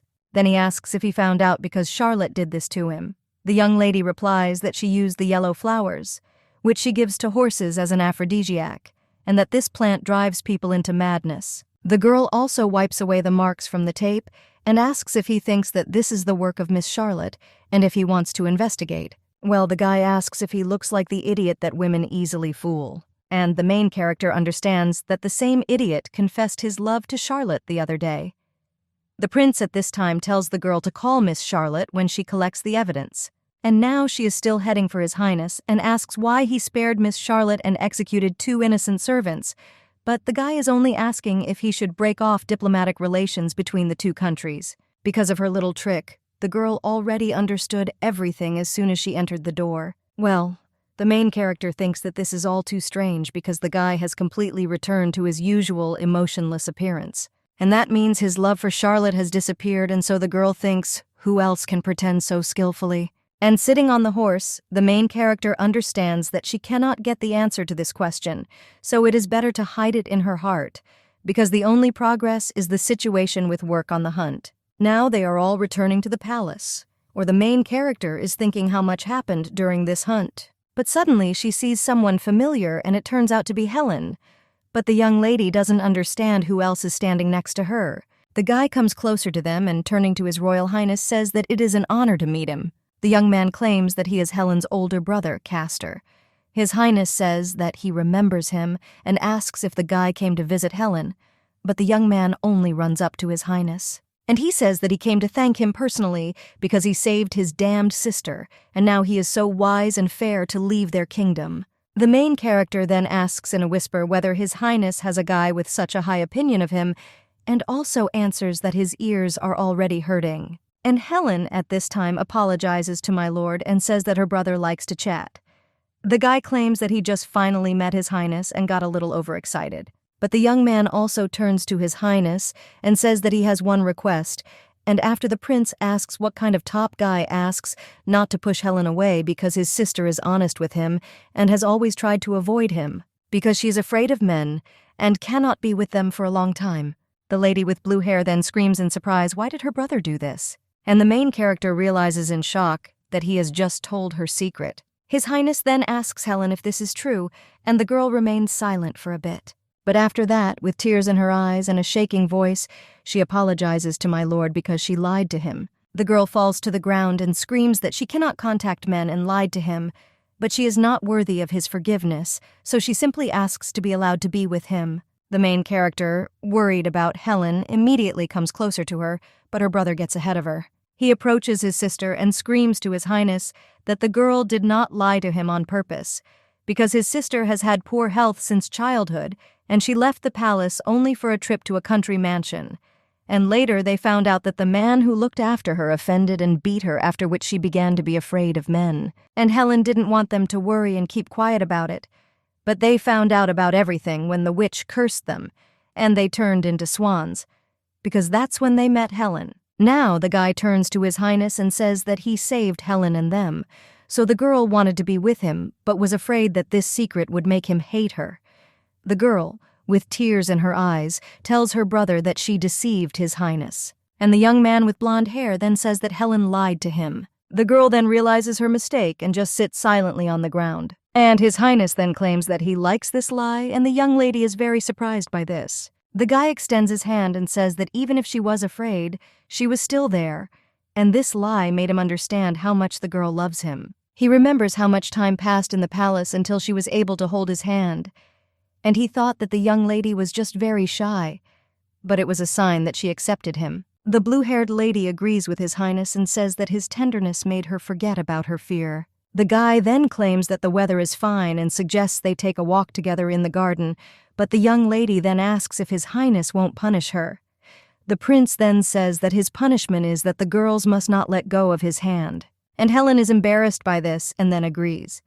The prince turns to Joanna and tells her to take care of business when she returns to the palace. The main character agrees, but she herself thinks that Helen has finally advanced in the game, but the girl is happy for her. However, she thinks that when these two hold hands, she always feels, well, the main character doesn't even have time to finish her thought when Helen's brother turns to her and asks if she is Joanna. The young lady is a little scared by this, but the guy just pats her on the shoulder and says that she is Helen's best friend, so she offers to be friends, and the girl thinks that he is too straightforward. One of the maids then turns to Miss and apologizes, but they say that the wheelchair seems to be broken, so she will go to the security for help to help them, or the lady with red hair tells her to hurry up. Then the main character approaches Charlotte and asks if the wheelchair is broken, but the girl looks at her angrily. And Joanna understands that Charlotte probably thinks that she fell out of favor with the prince because she gave him the ribbon,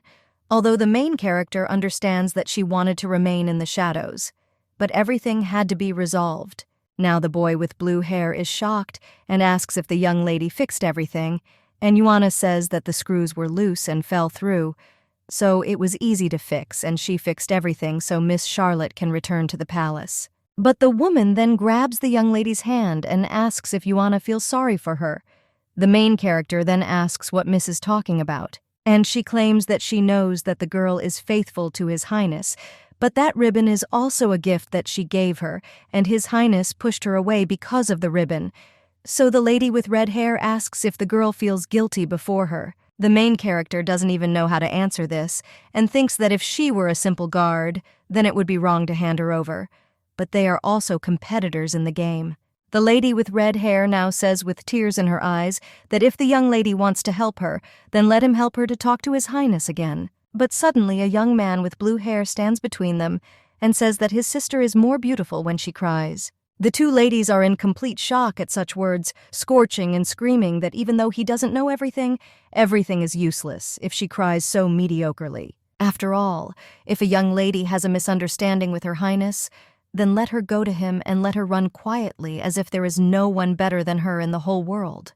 The girl then only turns to Joanna and offers to talk later because it looks like she has guests, after which she screams for the maid to take her to the palace. A little time later, the main character is already laughing with all her might and claims that it was a bit rude, but it was worth seeing the expression on the girl's face. The young man with blue hair says that he only saw her unpleasant face, but the main character doesn't say, "Wait, if he's straight, he's simply stunning." Well, the guy then asks what straight means, but the main character says that it's not that important. A little time later, the girl already finds herself in Princess Vivien's room, and she says that everything seems to be fine with the girl. The main character apologizes for disturbing her, but they claim that she needs to talk to her. The girl claims that she has no right to refuse. Joanna then says that she is still a princess. She looks at how the girl is chained to the bed with a chain on her leg. Then she turns to the princess and says that she needs to know who she was in contact with before she was caught. But the girl then only screams that she is not a witch and grabs the main character. She shouts that she is the princess of the Gordon Kingdom and the heroine of the fairy tale The Princess and the Frog, so she should be in her palace, and His Highness took her ball. The girl calls the main character names and says that she stole His Highness, and then asks why he is always blinded by such scoundrels. The maid then approaches her mistress and apologizes, claiming that Miss has been saying these things since she was imprisoned. The food and clothing there are of poor quality, and Miss is not used to this. And the main character then claims that they will report this, and now the girl says that at present only Miss Vivien can say whether she is a witch or not. The girl checked all the palace records. 38 people had close contact with her, and 200 people crossed paths with her.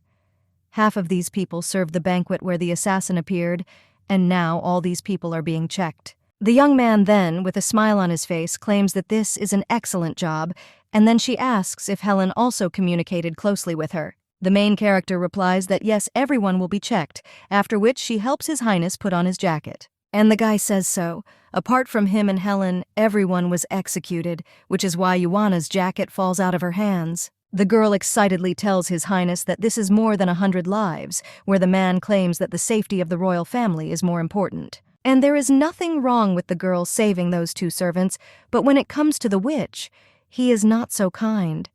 The main character thinks how he knew that she saved these servants. The young lady knows that she must indulge the prince if she wants to reach the end of the game, but she wonders what if the price for this is the lives of innocent people. Having lived there for several months, the girl cannot consider these people simply as characters in a game. The prince looks at the young lady and wonders if she is sad because of such things. The main character thinks that she is not afraid to encounter a witch, but she cannot bear it. The blonde then turns to the girl and tells her not to think about it, because in the palace, dozens of people are executed every year for theft, and he does not allow her to do this, so let the main guard take care of it. Yuana then says that she wants to ask something from His Highness. Then the girl says that she wants them to plunge into eternal sleep without regrets, and that same evening, music plays on the street. The servants dance with smiles on their faces. Yuana watches all this and then thanks Prince Castor and Miss Helen for helping to organize everything. The girl then says that she is always happy to help and asks why the lady suddenly wanted to hold a ball for the servants. Well, the girl doesn't answer anything and just looks at these people and then claims that it's because she's to blame. The young man with all his blue hair then seemed to want to tell her something, but Helen turns to her brother and asks Togo not to say anything stupid. The guy says what the girl looks like, but the lady with blue hair doesn't let him finish and only tells him to shut up. The main character then turns to these 2 and invites me to talk about it, after which she turns to Miss Helen and asks if she's been getting along well lately with her high. The girl replies that yes, and it's all thanks to her brother after all, after he told him everything Highness treated her very kindly. And the main character then lies down on her shoulder and says that if Miss is happy, then she will not be so sad. The girl understands that even though Helen is her opponent in the game, it's nice to see the girls smile now. There was still half a month left before the prince's birthday, but a festive atmosphere already reigned on the streets. The emperor has been carefully preparing a grandiose holiday for the prince for several weeks now, and nobles and merchants have gathered in the Empire of the Golden Rose to glorify his continent to celebrate the occasion. They brought rare treasures from all over the world and their boundless blessings in the name of the empire. The chief guard shouts that the guards are all there and then claims that in the near future a huge number of people will flock to the capital. At this time, the palace guards need to increase their patrols, and they must ensure that His Highness's birthday passes without incident. He also says to pay special attention to situations related to the witch, because if something happens, then let them report to him immediately. When the man asks if you understood everything, the guards answer that yes, and when everyone else disperses, the man approaches the young lady, and she says that she has been working a lot lately, and today is her day off, because His Highness hopes that she is not worried about the palace cleansing because she did what she had to do. The guard claims that these people are connected to the witch and were supposed to fall into eternal sleep. And the main character says that only Miss Vivien survived thanks to her origin, and ordinary people do not have a chance to live at all. But the man then screams so that Yuana always remembers her duties. He claims that he always suspected that the girl was too kind and sentimental, and also not suitable for protecting His Highness. Now he is convinced of this, which is why she disappointed him. The guards do not say that today she is resting on the orders of His Highness, after which she screams that tomorrow she will start work without such emotions, and the main character wonders if it's really abnormal to do this. She walks through the garden and thinks that the flowers that she and Emma planted last time have grown very much, and the girl wanted to talk to him, but does not know when he will return from the hunting grounds. But suddenly someone puts a hand on the young lady's shoulder. The warmth is a little frightening, which makes her a little scared. It turns out to be Helen's brother. The guy smiles warmly, and he asks if Yuana would like to leave the palace with him. A little time later, they already find themselves on one of the busy streets. The main character is a little surprised by how many people there are, but then she turns to the guy and thanks Togo for the invitation. The young man claims that he wants to help Helen choose the best gift for His Highness's birthday. And the girl is his personal guard, so she should know better the preferences of His Royal Highness. The main character, when she remembers the prince, thinks that he is evil and cruel and wonders if Kesor really likes this particular guy. The girl does not understand whether His Highness has normal preferences, after which she says that she only knows that His Highness greatly values the relationship of others to himself, and when a lady's heart is devoted only to him, then this is valued the most. But suddenly, the main character notices how the guy has become a little quiet, and the young lady, a little puzzled, apologizes but claims that she can't help. But then the guy surprises the girl by putting on a dog mask and barking. The girl is a little surprised by this, but the young man says that it's okay, and they can just go shopping and also have fun.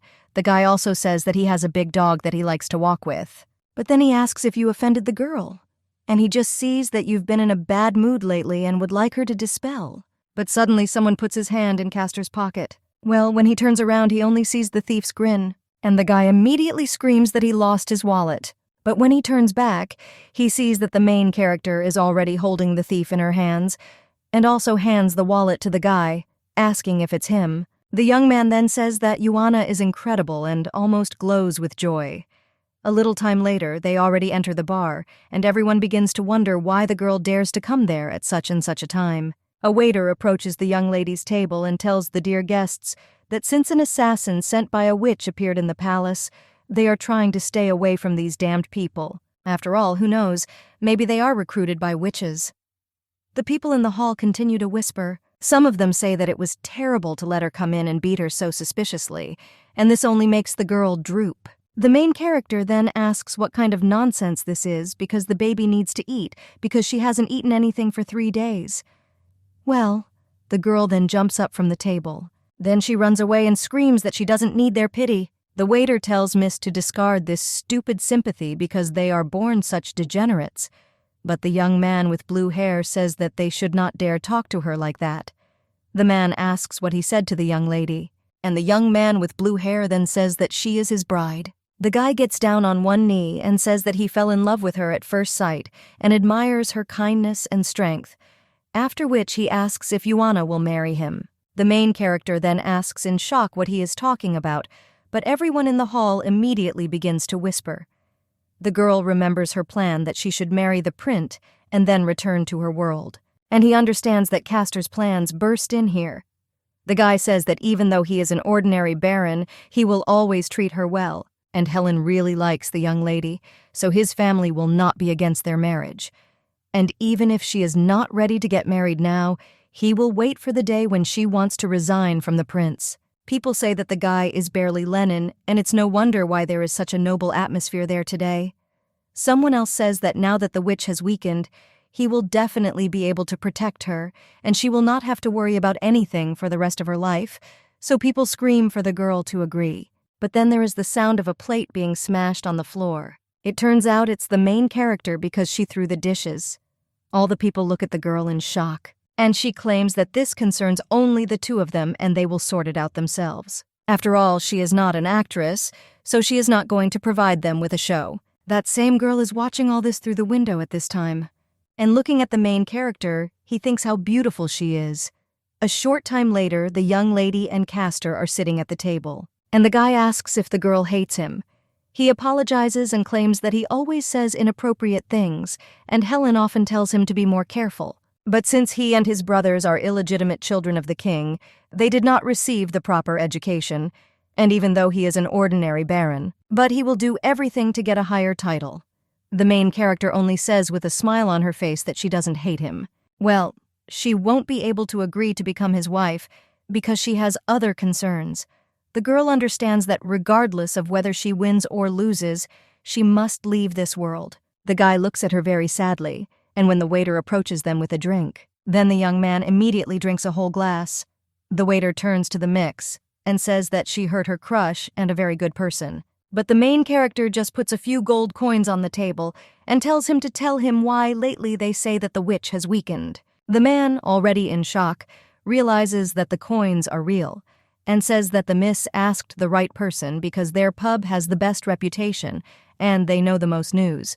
But the girl tells him to stop talking about this nonsense and answer faster. And then he says that after the incident with the witch's mercenaries, Rumors of her appearance spread in different parts of the country, and there were rumors that the witch was recruiting soldiers and also wanted to start a war again. People from all over the world arrived to celebrate the prince's birthday and brought with them news about the witch, thereby causing panic, and in appearance the woman does not differ from usual, and they will not even be able to identify her. But everyone is afraid that the witch will mix with the crowd and harm people. The main character then claims that it means they decided to make this girl's clan the scapegoat, and the man says that this is all self-defense because no one wants to deal with a witch. But suddenly their conversation is interrupted by Castor. He turns to Joanna and says that he really likes her, and after that the two of them leave the bar. The main character helps Helen's brother walk. While walking along the road, they notice the prince and Helen. The lady with blue hair asks if this is her brother. The main character only asks the places why they are there, and without a single guard, the lady with blue hair claims that the prince said that preparing for the holiday is tiring, and they went out for a break, and the prince says that the guard is walking behind, after which he turns to the young lady and asks what about her, because on her rare day off, she decided to devote herself to drinking. The guy then greets His Highness and says that he decided to choose a gift for him and turn to her for help. But the main character closes the guy's mouth and tells him not to call the prince His Highness outside the palace. The blonde, looking at this, only frowns and then says that he will carry the guy. The main character then offers her help to my lord, but the prince says that he can cope without her, after which the four of them move on. In one of the stalls, the main character shows a lollipop with blue hair and a skillful lamb, and when they approach another store, they try on jewelry in the shape of a golden rose. The main character finds entertainment for herself. When it starts to get dark outside, they decide to go home. But as they head down the road, Helen says that now she has Joanna, her brother, and Vincent. Therefore, this is her happiest life. When a couple passes near them, the main character hears that they are talking about the parade, and the young lady asks what kind of parade this is, and the girl with blue hair claims that this is a birthday celebration for His Highness, and until the day of the banquet, there will be a parade around the city every day. His Highness at this time is walking with Helen's brother, and he says how delicious the sausage smelled and he would like another glass of beer. But suddenly the guy tells Joanna to marry him. The prince is a little surprised at these words, after which he takes Castor into an alley. The man asks if Castor liked his guard, but the young man with blue hair does not understand what he is talking about. And His Highness then asks if he likes Joanna, and the guy then, with a smile on his face, asks who wouldn't like such a sweet girl. His Highness says that she is his guardian, but Helen's brother doesn't seem very concerned about it, and he asks whether she will always be a guard and whether the prince is going to keep her by his side for life as a guard. Castor says that he wants the girl to marry him, and they have children, because he will be nice to her, and if she refuses, then he will always wait for her, even when he becomes an old man. The prince then only lets the guy go and says that this is all drunken nonsense, after which he returns to the girls and Helen asks where he has been. The blonde then says that Castor fell asleep behind the store, and then asks if Helen can go and check on him because he needs to talk to Joanna. The girl agrees and says just not to overexert yourself by talking about business. The main character then looks at His Highness, but he just turns around and says that they can go. The girl then looks at him in surprise and thinks, isn't he going to talk about business? If so, then why is he silent? And now she doesn't even feel comfortable going alone with him. The guy just turns to the young lady, after which he asks, didn't she say that she wanted to buy him a gift for his birthday? But if that's the case, then what did she choose? The girl claims that her salary does not allow her to buy a gift that suits him, so she does not know what to choose. Well, the young man then only turns around with an angry face. Their main character thinks that he seems preoccupied with something, after which she thinks whether she should go all in. The young lady stops there after that, and His Highness asks what is it, but the girl then says that he lied because he is not going to talk about business. The main character says that with his strength it is simply impossible for Castor to fall, so she asks what he told him and whether he told him that he proposed to her. The girl says that the prince will leave her to be faithful to him, and she obeys his orders. She tells him her thoughts, and even if they seem naive to him, it seems that she is the only one who honors the friendly agreement, and he only lies to her, causing her to panic. The guy then clenches his teeth and says that he believed in her innocence and gave her chances, so he asks if this is enough. The blonde also asks if she knows how desperate all these people were when they faced death after tasting happiness, and if she knows how much they were offended by her. But the main character says that he could have been more merciful, while the guy claims that she could have immediately refused Castor. But at the same moment, a parade begins to pass near them, and flower petals begin to fall. The main character then takes air into her lungs, and then he screams that she refused and then asks if he is happy now. The guy, hearing this, is a little surprised, but then a smile appears on his face, and the prince says that he is incredibly pleased, which makes the young lady a little surprised. But suddenly a guard addresses His Highness and he turns around and leaves. Helen at this time enters the alley and looks for her brother. The girl understands that the prince said that her brother is there, but when she sees Castor, she understands that he was attacked. The young man then gets up and screams for Helen to run away, but the girl only asks her brother in surprise what happened, but at the same moment she is thrown to the floor. The villains behind her say that this is Sister Defense, and at first glance they are very rich. The men tell the girl to give her the money, otherwise she shouldn't blame herself for the consequences. The girl only closes her eyes in fear, and in her thoughts asks Yuana to save her. The main character at this time is still at the parade and wonders where the security commander came from. The girl immediately starts running and wonders if something happened to Helen or someone else. At this time, the prince is already finishing off these villains and then approaches Helen. The lady with blue hair then shakes and says that she is very scared. But the prince only covers her with his finger and tells her not to be afraid because he is nearby. But then the main character comes around the corner and screams for His Highness to be careful. The guy then turns around. But at the same moment, a guy with a knife flies at him and screams that he is acting for the glory of the witch. The main character at the same moment pushes the villain away, but he manages to strike His Highness.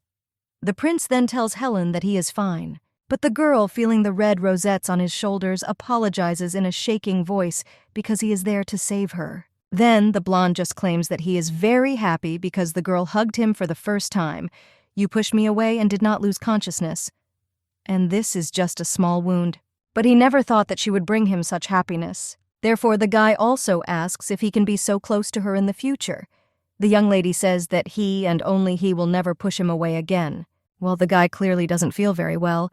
Ivan's heroine understands that she needs to calm down. After all, Helen is saved, and this is the main thing. And the girl, looking at the guy lying under her, thinks that a witch is involved in all this. The girl then turns to the guard and says that you need to shut them up. But the man says that they have all already passed away, so it is too late. A little time later, at the royal palace, the main character thinks that it's finally all over.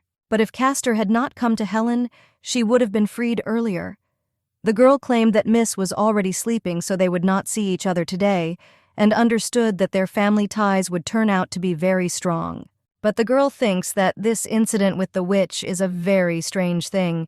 How could they know that His Highness would leave the palace and why they pretended to be robbers? Now one of the servants tells Miss Yuana to come in because His Highness wants to see her, and the girl agrees. And when he opens the doors, he sees the emperor there and greets him. The man says that there is no need for officialdom because it's already late and tells the girl to go sit down. But when the young lady does so, the blonde only pulls her closer and tells her father that this is his personal guard, whom he was so interested in. And the guy also asks if her beauty is not enough for her to be next to him. The man says that the girl is very beautiful and tells his son that he was always very weak and also loved to play in the palace.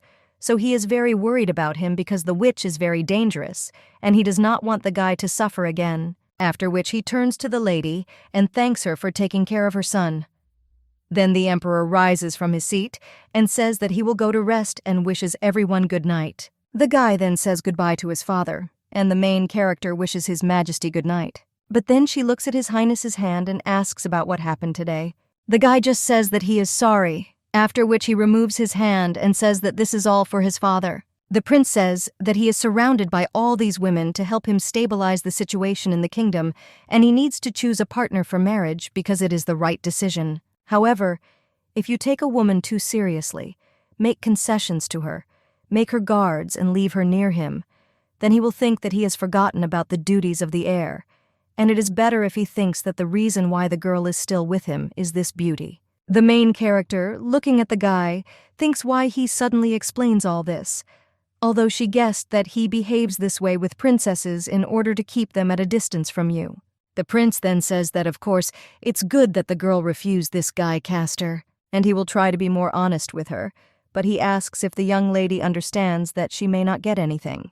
The guy's ears turn a little red, and he wonders if the young lady will answer something to what he said to her at the fair, because he said many things so impulsively to influence her. The guy realizes that he was always just a decoration in a glass box, surrounded by a crowd. Many wanted to get close to him, but he always built a wall. But now it looks like there is a key to open this box. The main character then asks His Highness how she can marry him, and the guy just asks in shock what she said, and the young lady asks Togo to tell her what she should do if she wants to marry him. The young man then only looks away and says that a commoner is forbidden to become part of the royal family. But the main character claims that she is also a princess. However, the guy replies that he sent a man to check, and there is no evidence that she is a princess in even one kingdom. Hey, the girl is a little puzzled then and says that then she needs to double check. And the guy says that, however, commoners can find a way to become a nobleman, and some maids can become adopted daughters and nobles, and also receive a title. But this is always accompanied by dirty scandals that pose a danger to the royal family. Men can become nobles if they are honorary knights. This recognition is received from the royal family, and at the same time the knight is a lower-ranking nobleman, and it is difficult to obtain a higher title. The girl says that she understands, but the prince then asks her why she asked this and if she likes him. And the main character then confidently says that she likes him, and the guy only says that it's somehow invisible to her. And Yuana then suddenly kisses him, which causes the guy to be shocked.